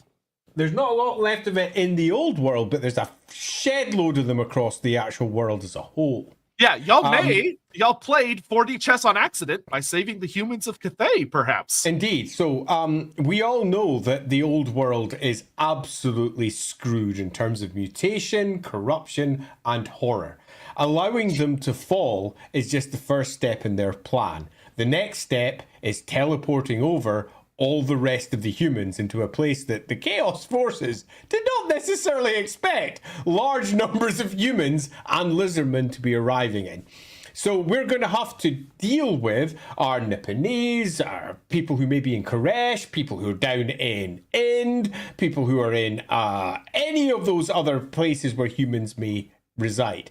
The Great Plan says they should be on the other side of the World's Edge Mountains. Only the Cathaeans are allowed to stay on that side, which means we have a ton of folk who are either going to go over or are going to be exterminated by the Lizardmen.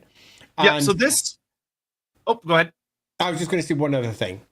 But much like we did with the elves and the dwarves, we have one strong route to moving them, and that is that they can access the correct, let's say, tipping point to get them to want to move, which will be typically through their divinities, their gods, the entities that they worship, which ultimately will be part of the plan, because gods are part of the great plan that the Lizardmen have put into place. So even though we don't know who these people are, because they are largely to be written, TBC.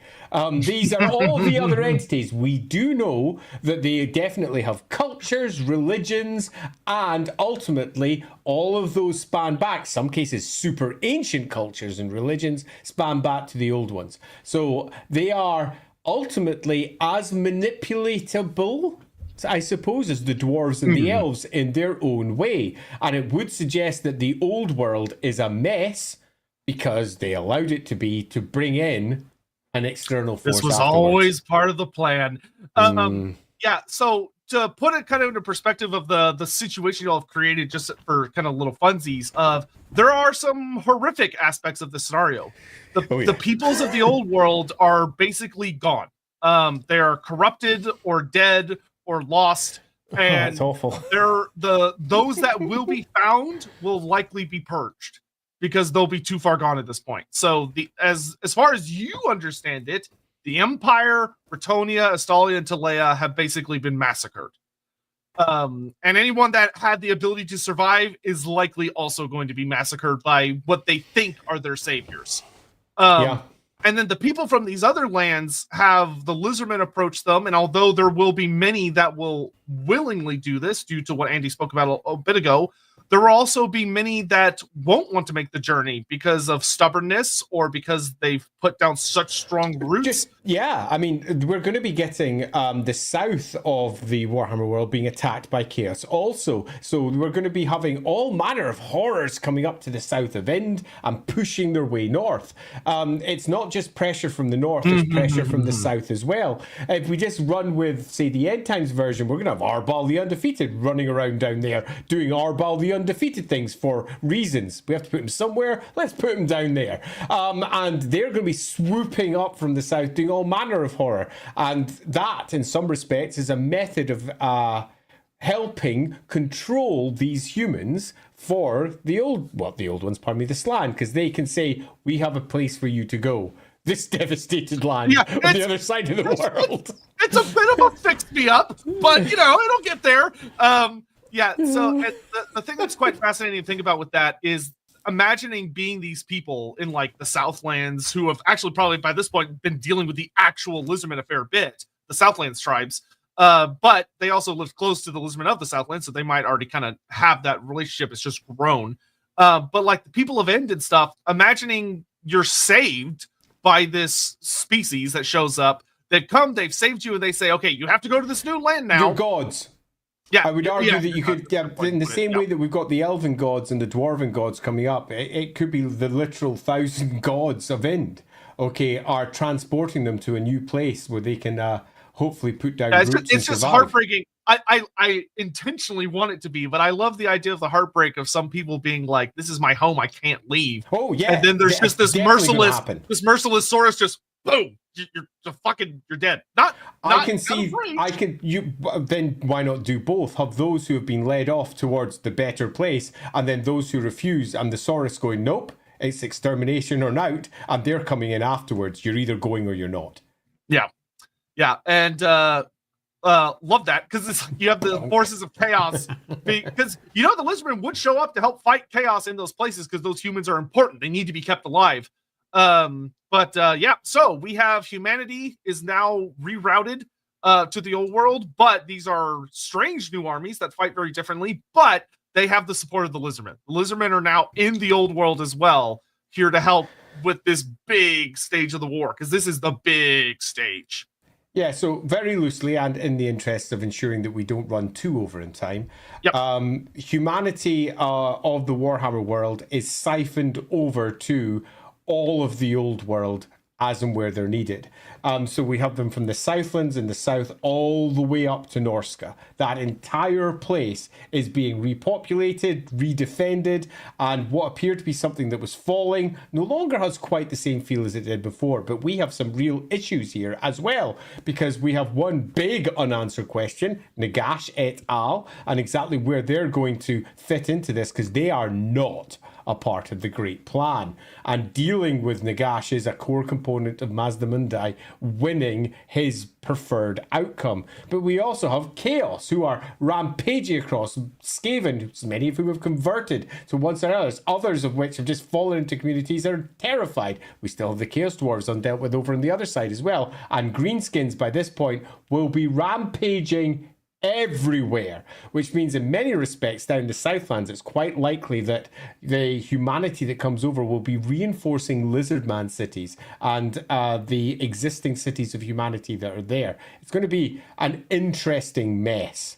Yep, and now we have all of our options just down to 4, so we no longer have to do double polls anymore. Wow. Do you have Mazdamundi speak to the ogres / halflings? Do you have us exterminate undead? Whatever halflings remain. Yeah, halflings.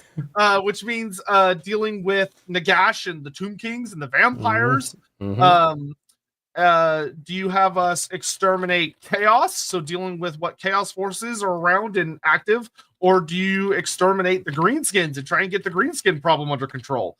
It's a big mess, isn't it? Yeah, because while the dwarfs are now going to be in a better position, because for those in the World's Edge Mountains, they'll be very sorrowful and lots of sad new entries in many books of remembrances. But with the Skaven problem very, very effectively dealt with, now the dwarves can turn their full wrath upon the greenskins, who they do hate above all else. So you are keeping the dwarves focused on a mutual enemy, so that's good. That's not bad. But please vote.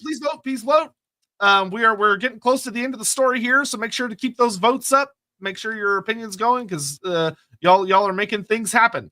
And this is proving to be all sorts of interesting. Donovan, honestly, we already did that, and that is literally what we ended up doing, hilariously. Scion, that was kind of what I was asking. The forces of order still win as Farkul still dies, but Magnus was killed in the process. Okay. Yeah. That's definitely something we discussed. Yep. Red Salamander, what if the parents of the Glotkins succeeded in their plan to change the culture of Norska, if not totally, at least in part? Ooh, I'd have to reread the Glotkin story. It's been a long time since I've done that. Plus, Norska's a huge place, so you'd need a really good story to make that work. I will say, that is one of the best things about the new map, is Norska got such fucking cool additions.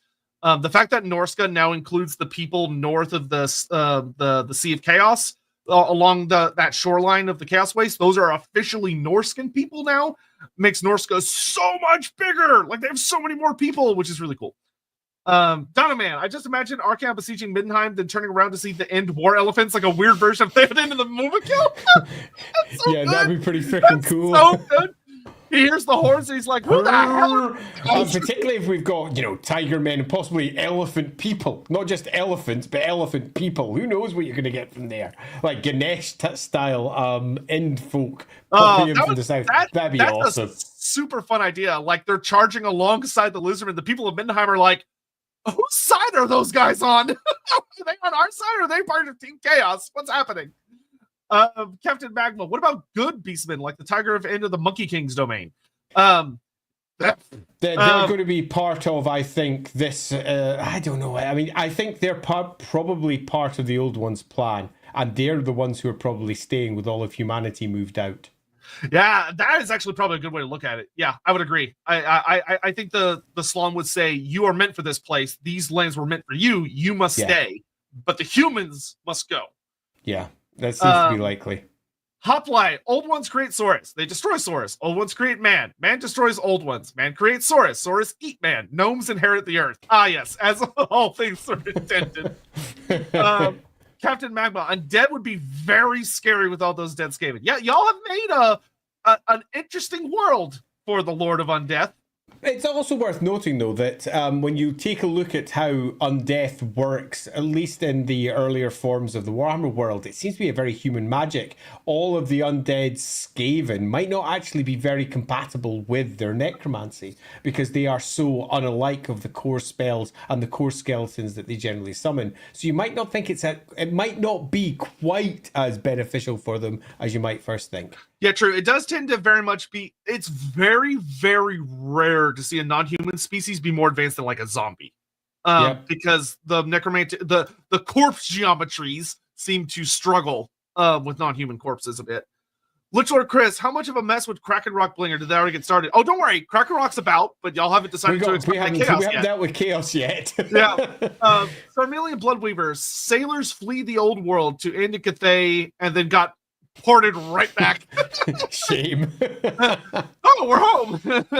All right, that's it for that time on the vote.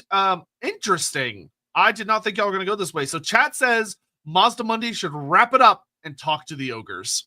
Okay, interesting. So we now need to deal with the ogres, right? So I'm going to say that this might not turn out as well as everyone would expect.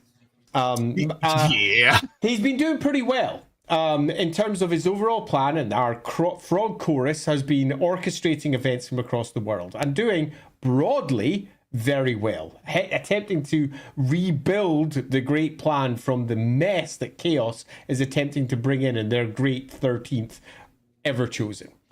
And the ogres, the great plan for the ogres and the halflings was always obscure. It was never certain. It was always unknown to most, indeed. The fact that the halflings were involved with it was unknown to not just most, it's barely known at all. And clearly Mazdamundi didn't know this part. And the plan needs them, because without them, the ogres are never coming to heal. Ever. Yep. The Maw, the ogres, nope. They just aren't. Yeah, the halflings, their population is going to be pretty decimated by this point. Absolutely ruined. Yeah. By then, it's too late to get what was potentially the route for the great plan through to the ogres, which was the halflings. And those two being two sides of the same coin. That particular part is removed, which means that you are just dealing with the maw-crazed ogres. And they ain't going to fall down into a nice, happy place that you can easily manipulate. It's going to be lunchtime. Can we save scum? Can we go back? I want to change my choices. No. Yeah. So I would you done made your choices. I would say because of the series of decisions we decided, the chat voted to go along. We're just going to blame y'all. The ogres, I genuinely think, could not be salvaged at this point. Yeah, because I think the great plan has hit its first major flaw. The ogres are required. They are deeply anti-chaos, but they are also quite capable of working with chaos and not devolving, as we've discussed in multiple previous streams. And the great mess of combat, then, what is the central ogre areas between the greenskins, between chaos, between Cathay, is just going to be that. It's going to be a massive mess, and a mess that, looking from the outside, it doesn't appear that the threads of fate, as they can see it, can in any way resolve it. There's not an easy, I can just go there, tweak that, and bring the ogres under heel. Quite the opposite appears to be the case. If anything, they're just going wild.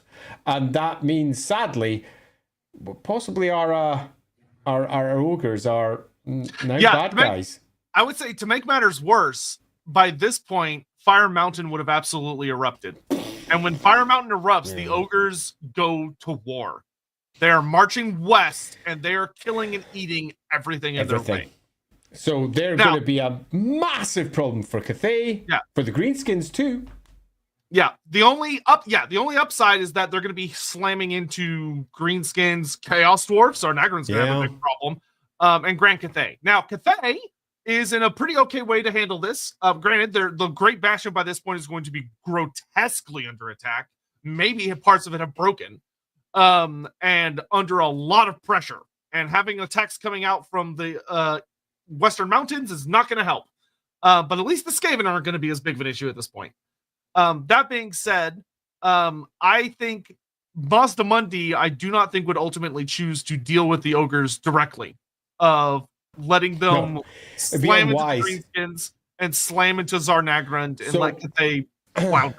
I'm going to suggest that his way of dealing with the ogres is not what you would think. There's no great diplomatic push. There's no great desire to try and control or trammel or in any way maneuver them. Instead, they are gone, which means that there's only one thing he can do now, which is save and preserve. So his job is now going to be, in terms of how do I deal with the ogres, preserving enough of them who are hopefully not tainted so that, you know, the plan can stay in place, which means we'll probably be looking at a community of ogres drawn from not the maw-facing ones, about maybe 300 or 400 of them being gathered together and basically put in place by the lizardmen somewhere relatively safe in their own little pocket dimension. Because that's what lizardmen do. Yeah, luckily, finding several hundred ogres outside of the Great Mountains is not easy. Horribly difficult. Yeah, it's easy. There's going to be communities in Nippon and in Ind and Koresh. There's going to be communities over in Lustria, obviously in the Old World also, down the Southlands. They're everywhere. But that then leads to the next major question when we're dealing with the ogres, and that is, how does Mazdamundi deal with a god? Yep. So physical fuck off god. And I think the answer to that is up to you rather than us.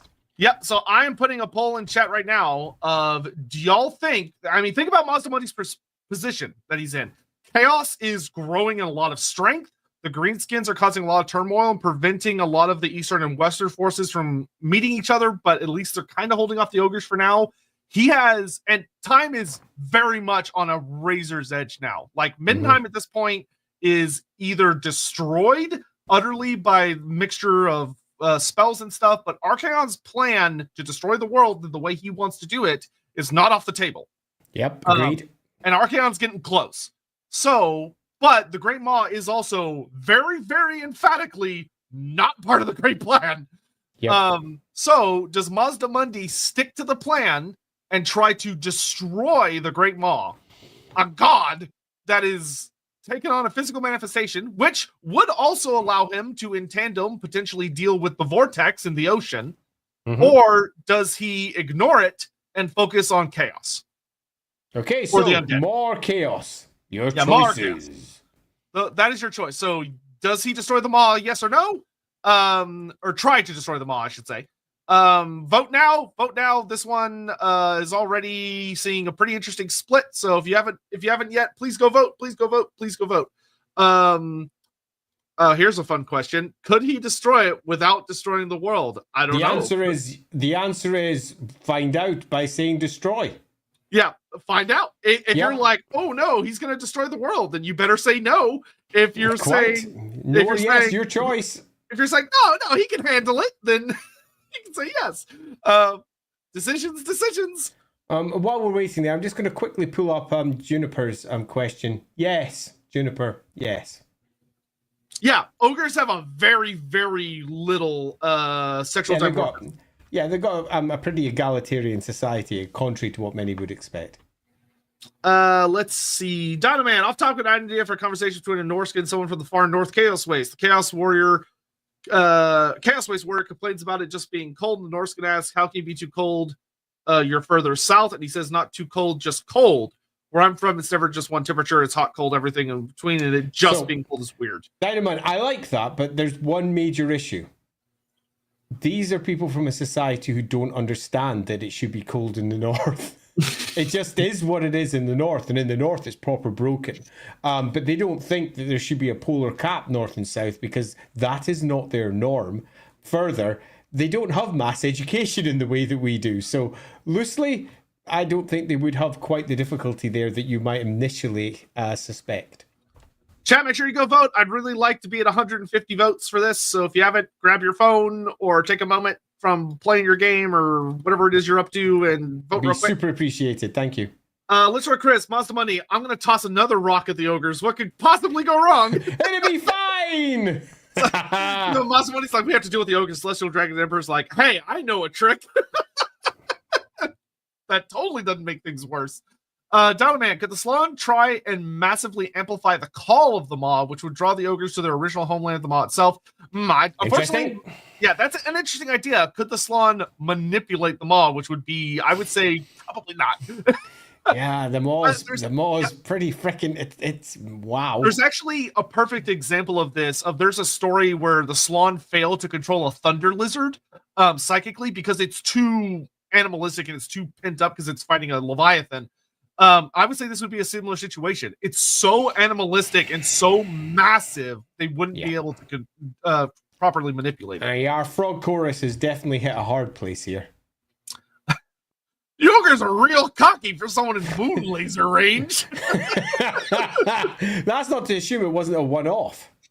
Yeah, that could have been a one-use only. Yeah, totally. Rexio Gaming. In Itz's Vault, there's a device that's heavily implied to be a time machine. The Salon have no idea what it is, but can we use it to save scum? Nice try, Rexio. Yeah, very, very clever use of tools there, but unfortunately we don't have the time for that today. You know, in a different stream where we still had maybe an hour left, I might have gone, yes, let's do that, but nope. Okay, so this one's kind of interesting. Twitch heavily disagreed with YouTube. Oh, interesting. So if I were to combine y'all percentage-wise, the winning answer would be no, he would not try to fight the Great Maw. But if I did it where I just took the amount of people specifically that voted on Twitch and just added them to the numbers, it wouldn't be enough to change it. So it would be a yes.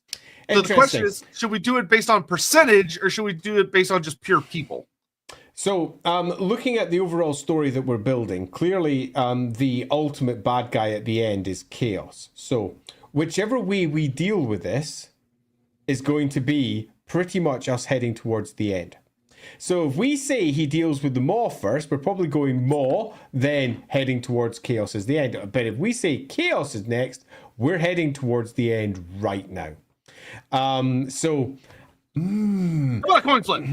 Yeah, coin flip's always fun. Yeah, because I'll say Twitch, y'all pushed it close up to 50-50, that I'll do a coin flip. Yeah, quite like that. All right, so let's say which one should be Maw, do you think, Andy? Heads or tails? Maw, it sounds like tails. Something's coming out the other end. No, it should be heads because that's where it all goes in, isn't it? Okay, fair. Heads should be the Maw. All right, so heads is the Maw, tails is straight to Chaos. All right, so I'm gonna flip and catch. Ooh, I got that midair. Slam it on my hand, and it is tails. Mazdamundi, he ignores the Maw and goes straight for Chaos. Okay, so Mazdamundi, I'm going to rationalize this. Mazdamundi has determined that the Maw is a part of the Great Plan. In that when the Great Plan is finished, the Maw should be there. And that is, I think, fascinating, but also speaks to what we made as an earlier decision, in that the effects of the dragons in Cathay were part of the plan, which means that what they pulled down is part of the plan. The Maw and what has happened to the ogres is part of the plan. They have preserved some of the original ogres and presumably some of the original halflings for the inevitable horror, but what the Maw turns the ogres into is part of the plan. And that is an enormous force that can hold off the greenskins, can hold off Chaos, can threaten, obviously, Cathay also, but we have ourselves something that's clearly a part of the great delaying action. Which is, now that all of this is in place, we're heading towards Endgame. And Endgame is to do something that the previous batch of Slan failed to do. What they did was they put the Chaos Gates into a holding pattern. They held it in place. And they lost an enormous number doing so. Now, Mazdamundi is in the position of, we're going to close them. That is our plan. We're going to close them. We're not going to deal with the Chaos troops because that will just be a fight. That will be a fight for the ages that will last not just decades, but potentially centuries. Trying to eradicate them from the world. They did that in the Cataclysm. They have to do something else, which means that they have to close the gates. And we have, I would argue, a position where we've got tools to do so, but it's dangerous. Really, really dangerous. Throw the portals into the maw. just throw the gates into the maw. Problem solved. Solved. Okay, and I would argue that this is the only obvious way for them to do it, given the setup you've created. And that is, we have a relatively strong Ulthuan. We have relatively strong Dwarven core. We have a very weak humanity, but then humanity is the source of most of the problems anyway, because they're the ones that fall to chaos most. So having a weak humanity is not necessarily a bad idea. We have ourselves greenskins all over the place. We're letting rampage because we're not dealing with them, because they are largely holding chaos at bay and stopping them from taking everything else down. So with all of that in mind, with the Skaven now largely destroyed, and with the core of the geomantic web in place, with the Slann sitting on all of their temples around the world in preparation, we bring down the vortex. We make Malekith's plan happen. We flood the world with magic, letting chaos think that it might finally win. And with that massive onrush of magic, the Slann, enormously empowered, try to close the gates. That's their plan. But if it works or not is up to you. Yes. And I will also say that because of the way y'all chose to do things, even if they did close the gate, there's another force that could take advantage of this large influx of magic, who may or may not be lurking in the background. But we're on to chaos now. This should be interesting. The question is really, really simple. And the question is, do the Slanns close the gates with their great ritual, or do they not? And this is entirely within their capability, because we have decided that this is the plan that they have been building up towards for the last however many thousand years. This has always been their plan, and their plan is to close the gates. But equally on the other side, they very easily could fail. Now, obviously, even if they succeed, it's going to be costly. Most of them might die in this particular process. But do they do it? Do they not? It is entirely up to you to decide. And yeah, we haven't dealt with Nagash. Yeah, don't worry, guys. I haven't forgotten about the undead. Like I said, we have not dealt with a lot of things. This is a choose your own adventure book, and y'all finally got to the point where you go, wait, where's the undead option? And the book says, too late. We are at a very interesting point, and it's heading towards a conclusion that I think should be really quite fun. Let's see where you end up on. Yep. Oh, I'm quite enjoying this. Also, I want to say thank you all so much for watching. I think we've broken a new record for Wednesday streams, over 600 fucking people. This is wild for how stupid this is, and we really appreciate it. This is very fun. Yeah, it's been a really fun one. Thanks all for turning up, and thanks all for giving us your ideas. This is not the story I would have told. Or is it? Or is it? Yeah, we'll find out Andy's story at the end. That's the thing. So don't leave when we get to the end of y'all's story, because we get to hear Andy's story next. It's a relatively short one. I don't want to go into loads of detail because it'll take too long. But yeah, I did do this before. Czar94, I'll throw you a bone and say that the fishmen faced off the Slann when Mazdamundi pulled Chipiola from the depths, and it did not go well for the fishmen. No. It did not go well for them. Would probably be the most realistic scenario there. So if you're sitting out there saying, oh, I haven't voted yet, maybe this is the one. This is the one. Go do your vote now. This is the one. Do they close the Chaos Gates? Our big what if. Does Mazdamundi close the gates? Yeah, if we could get at least 200 of y'all to vote, I would be very happy. Yeah, that'd be pretty cool. This is the only one. This is the only one I'll ask for 200. I'm begging you, because it's interestingly close. Is it? Ooh, I'm purposely not looking at the votes. Yeah, so we're at 130. Come on, just a little more. Come on, just pick up your phone. Just do a little vote, just for me. Just a little vote for me. Just a little kiss on that vote. But yeah, this has been a very, very good time. I think it's pretty I'd love a part 2 covering other paths. Nah, we have to wander to other what ifs at that point. I think the fun of this will be trying to keep them to a single stream, to not go too in depth on it, because then it just kind of turns into a whole other thing. Yeah, but totally. there are a lot of really fun things we'll be able to explore as well. And This if could you're have like, gone in so many different ways. if you're like, but I want more, I want to hear more.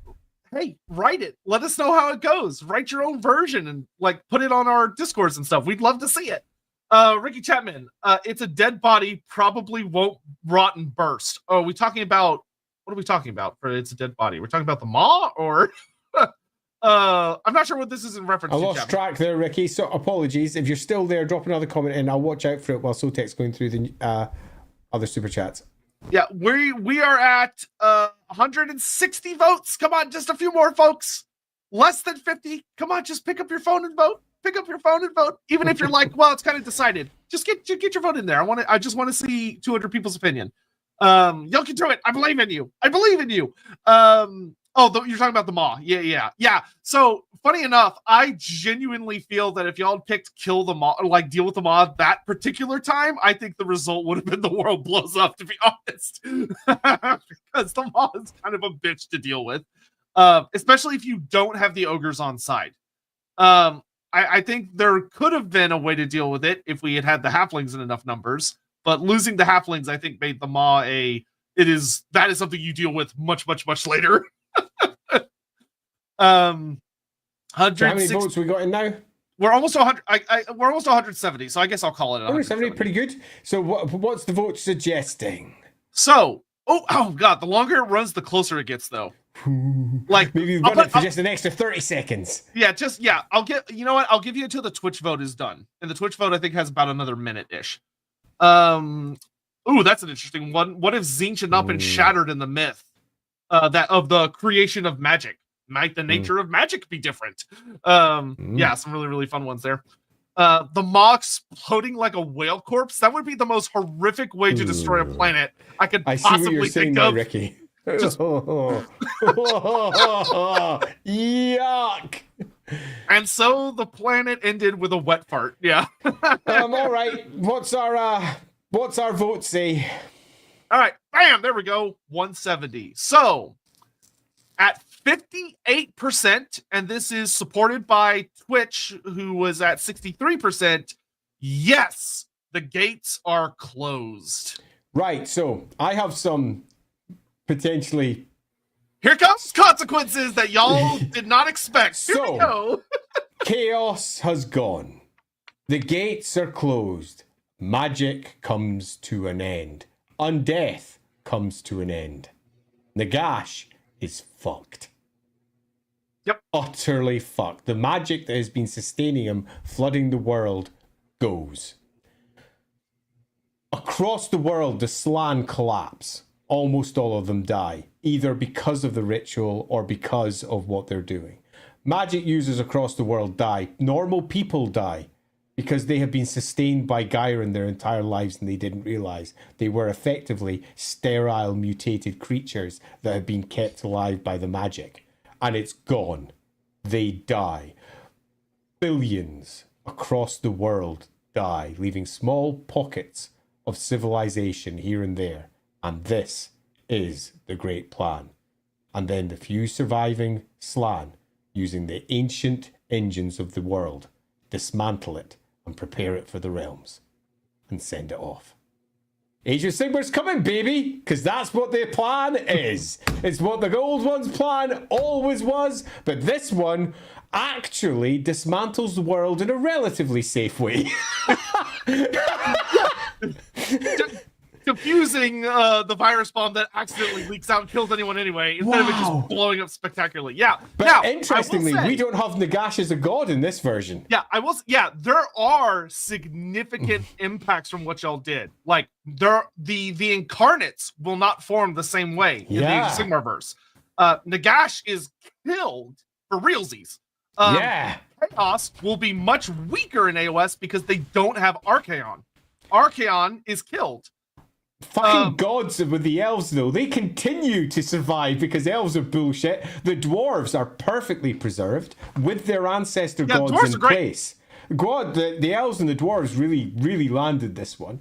Yeah, there would have been humanity in terms of the surviving sets. We have things like Ind and Koresh and various Nippon and Cathay as our next world version. So as we move into Age of Sigmar, we won't have any Empire influence. It'll be completely different cultural backgrounds. Yeah, instead of Sigmar as your great god of order, it would probably be the Celestial Dragon Emperor as your great god of order. I think that would be the case. Celestial Dragon will become the great god of order. I think that's pretty freaking cool.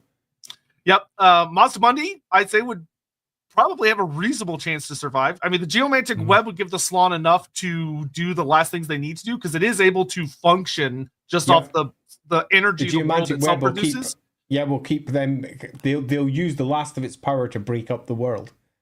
Yeah, and no, which is pretty cool. So for those asking, the fascinating thing here is that for the dragons, they would actually not be in a terrible position, because the dragons were here before the portals. Yes, they were, and they will be existing off of the older magics. And so the older dragons will be surviving just fine. And those who are dragon-blooded, for example, they'll be holding enough of their own power to be fine. And they are, in terms of the greater sense of purity, as in not influenced by chaos, pretty pure as entities. So they'll be doing fine too. Yeah, interestingly, because of the way y'all close the gates, I think the potential fascinating final battle, the final epic confrontation you'd likely see, greenskins would still be a problem. Funny enough. Oh, yeah. They'd be a huge problem. Still, they're going to be everywhere. And the ogres are going to be bad. The maw is going to be sitting in the very center of whatever moves on to. Yeah, they're also, I think. And interestingly, the dragon ogres would be the last true big threat, because they also predate that magic. Yes, they do. Krakenrock the Black would be awake. And about that would probably be one of the last great epics of that age would be the dragon ogres, who also would likely escape into Age of Sigmar, but be one of the predominant chaos forces instead of a side force. Yeah, I would suggest that the last battles would be the great assault of chaos on the Lizardman cities and their desperate attempt to stop their rituals. We would have a massive epic conflict across the world, as from south and north they pretty much converge in the Lizardman cities, but they are stymied in their roots. Ritual would have taken days. And there's greenskins stopping them, there's ogres stopping them, there's just the big mess of the world that is in the way, as the focus. 100%. The Age of Shenyang sounds pretty sick. I'm not gonna lie. The Age of Shenyang would be pretty freaking cool. Does that mean we can use our AOS models in fantasy? 100%. Yes, in our setting, absolutely. Damn straight. Would remaking worlds that's a pretty cool end. Oh, don't worry, chaos always returns. It's a cancer. It'll always find its way back. Yeah, chaos hasn't gone. Chaos has just been shut off in this particular version for a while, as the realms separate, and then the realms of the various winds will begin to form. They were already in place, after all. The great spheres of magic that exist will still exist, and the great realms that the elves were attempting to create will also exist. There's going to be all manner of crap out there. Things would be different, but yet the same. But ultimately, they would fall back into a very similar model. The equivalent of the realm gates would eventually start tearing through all the fragmented parts of reality as magic begins to shuffle its way back through all of those systems. The old gods rise, and we end up in the Age of Shenyang, which I think is just beautiful. Yeah, but there'd be huge changes. For instance, in AOS, instead of all the elven gods being dead at the start, they'd still be alive. All be alive, totally. So that would be cool. Wildly different. The ancestor gods, Valea would still be with them.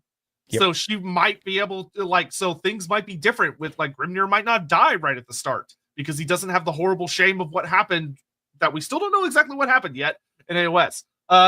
Age of Dragons, first edition, hitting store shelves this fall. This was fun. The Skaven would come back. Yep. Horned Rat would definitely have gobbled up enough of his children to repopulate them in the realms to come.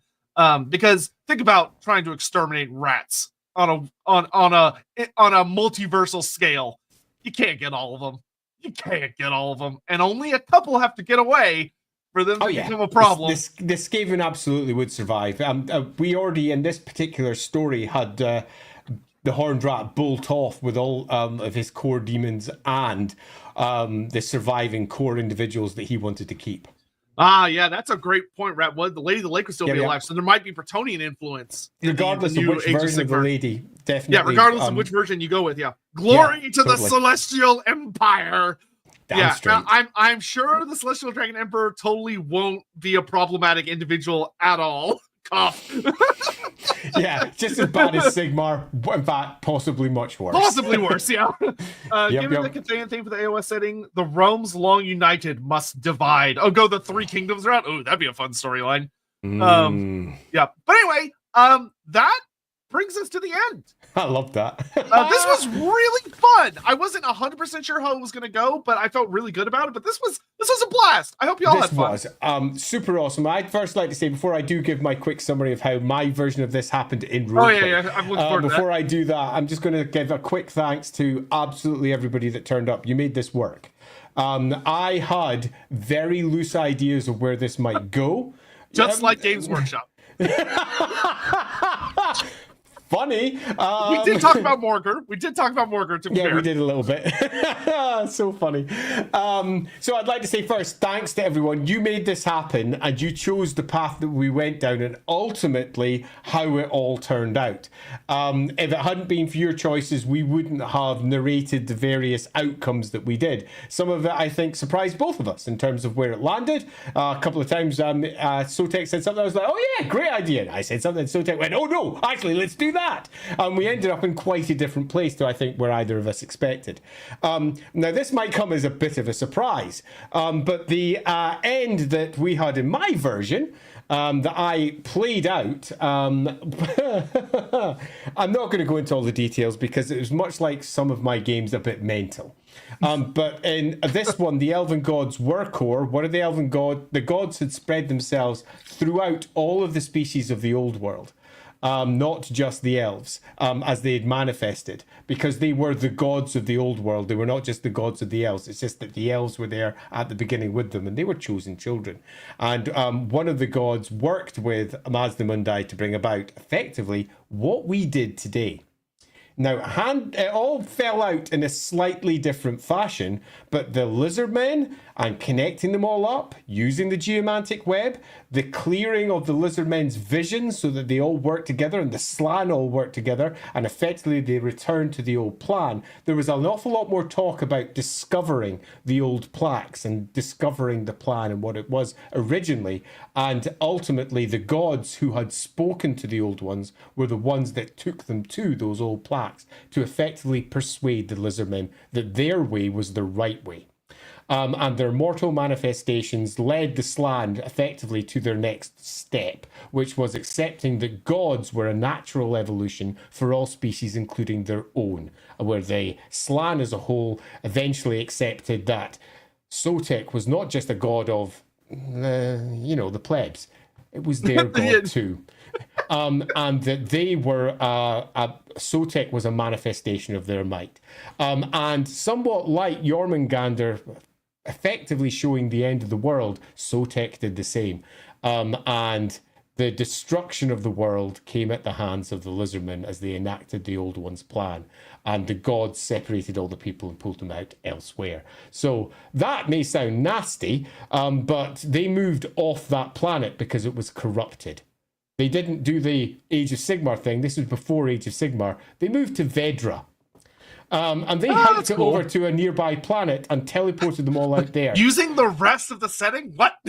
Yeah, quite. And that version of the old one's plan had them effectively populate Vedra, where there was already a whole host of lizardmen out there doing lizardmen things. But they had been abandoned by the old ones, much like everybody else had, and had no slan at all. And that became a core conflict of the next step, which was lizardmen versus the rest of the world who just invaded. It was a very silly game. So my one question would be, which was the elf god that reached out to Mazdamundi?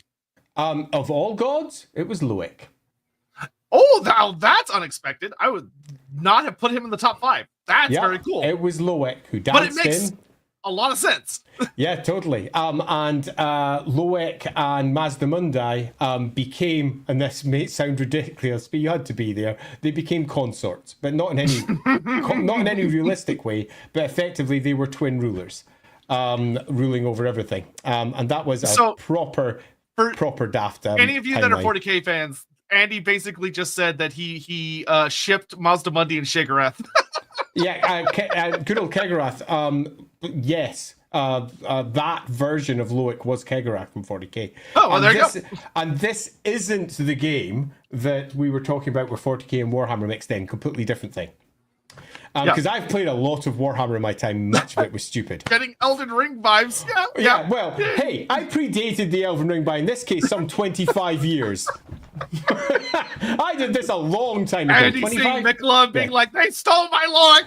Oh, you have no idea. When I saw the End Times come out, and I was like, holy shit balls. They did it like what I did with a completely different game, but worse in every single regard. I'm so upset. Honestly, I cannot think of anything more fucking terrifying than Mazdamundi writing it on Slack and fucking Loek is up there with him and just being like, oh, okay, I guess we just lose. Loek in the form of a female human. Yeah, okay, we just lose then. Yeah, like, totally. Fucking Loek is probably in my top 3 of elven gods I would not want to go up against. Loek is a fucking nightmare. Yeah, quite. So that was super fun.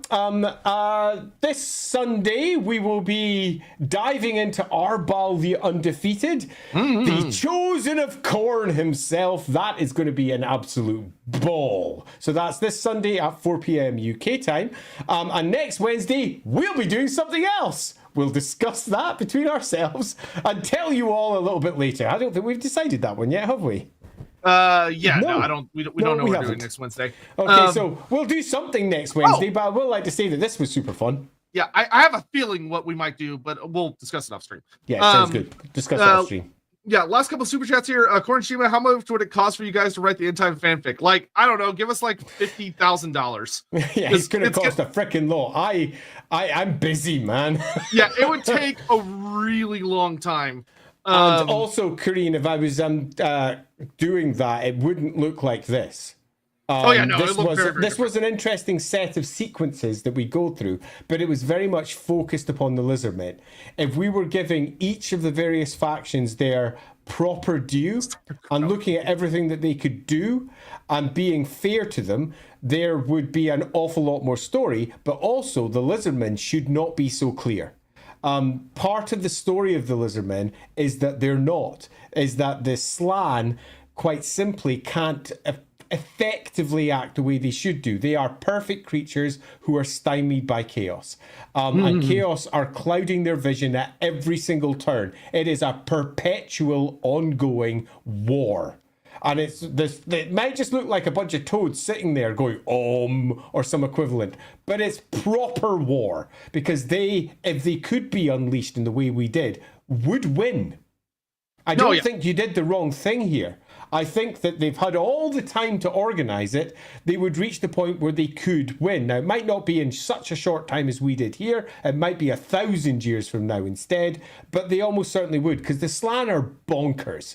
But yes, if we were doing an End Times one, it would be a far more all-encompassing version. Yeah, what I think this stream was super duper fun to demonstrate, and hopefully y'all had fun hearing about, was that when the Slan are genuinely untethered and you look at the examples, genuine examples in the lore of what they're capable of, they are bonkers. They are some of the most over-the-top bullshit that Games Workshop has ever came up with. And their only weakness is that GW deliberately does not use them a lot. And when they do remember them, they're like, oh yeah, they're asleep. Moving on. Let's not focus too much, because if we do, it's going to be silly. That all said, if you enjoyed the stream as much as I did, and I hope you did, do jump over into our Discords and tell us what you'd like from other what ifs, because I think this is pretty much guaranteed that we're definitely going to do at least another 1 or 2 or 3 of these in the future. Don't expect them next week or the week after. We'll just do them every once in a while, as and when we fancy. But I do think this was super fun. And if we are doing more, which I presume we will, we'll be looking for big, interesting questions to answer. But not necessarily always always. I mean, there might be one week where we don't have a great deal of time, so we could do a small what if. Something's a little bit more tighter or close, or maybe even have ourselves a stream where we do 4 what ifs in a row, each one of them relatively tight and short. You know, a relatively short little what if, because say, for example, what if Karl Franz marries Emmanuel? That's a short personal story that we could probably tell between yourselves out there and us on this side within about half an hour to an hour, in comparison to, say, for example, what if Mazdamundi tried to destroy the entire frickin' world, because that's what he deemed the plan was. That's a very, very, very different affair that takes a lot more chatting about. But yes, do drop your ideas in. I'll open up a thread, or if someone else opens up a thread over in Lorebeards chat over on our side, do go and dive in on the Lawhammer side, and I presume there'll be something similar sitting over on Sotek's side. The more ideas we get, the better. And with that, we are done for today. So thank you all for joining us. This is we actually did surprisingly good on time compared to some of our other Wednesday streams. That was pretty good. So, please do take care of yourselves. We'll see you hopefully on Sunday for Arbal on Andy's channel. Just to be 100% clear on that. It's on we're over on the Lawhammer channels for Arbal. Also, Lawhammer is back this week? Better be bloody back on Friday or I will cry. Just to look over, because I actually have my sheets open here. I have, for this thing that we're doing, 30 sheets that I'm printing out of stuff, because I've had so much time to create shit for them to play with this Friday. I've got 30 sheets worth of cards that are going to get printed and cut out for them for this Friday. It's going to be a pretty big one. Alright, just like, I just want to play the game! I just want to play! Why does Nurgle keep bringing us down? God damn it. Yep.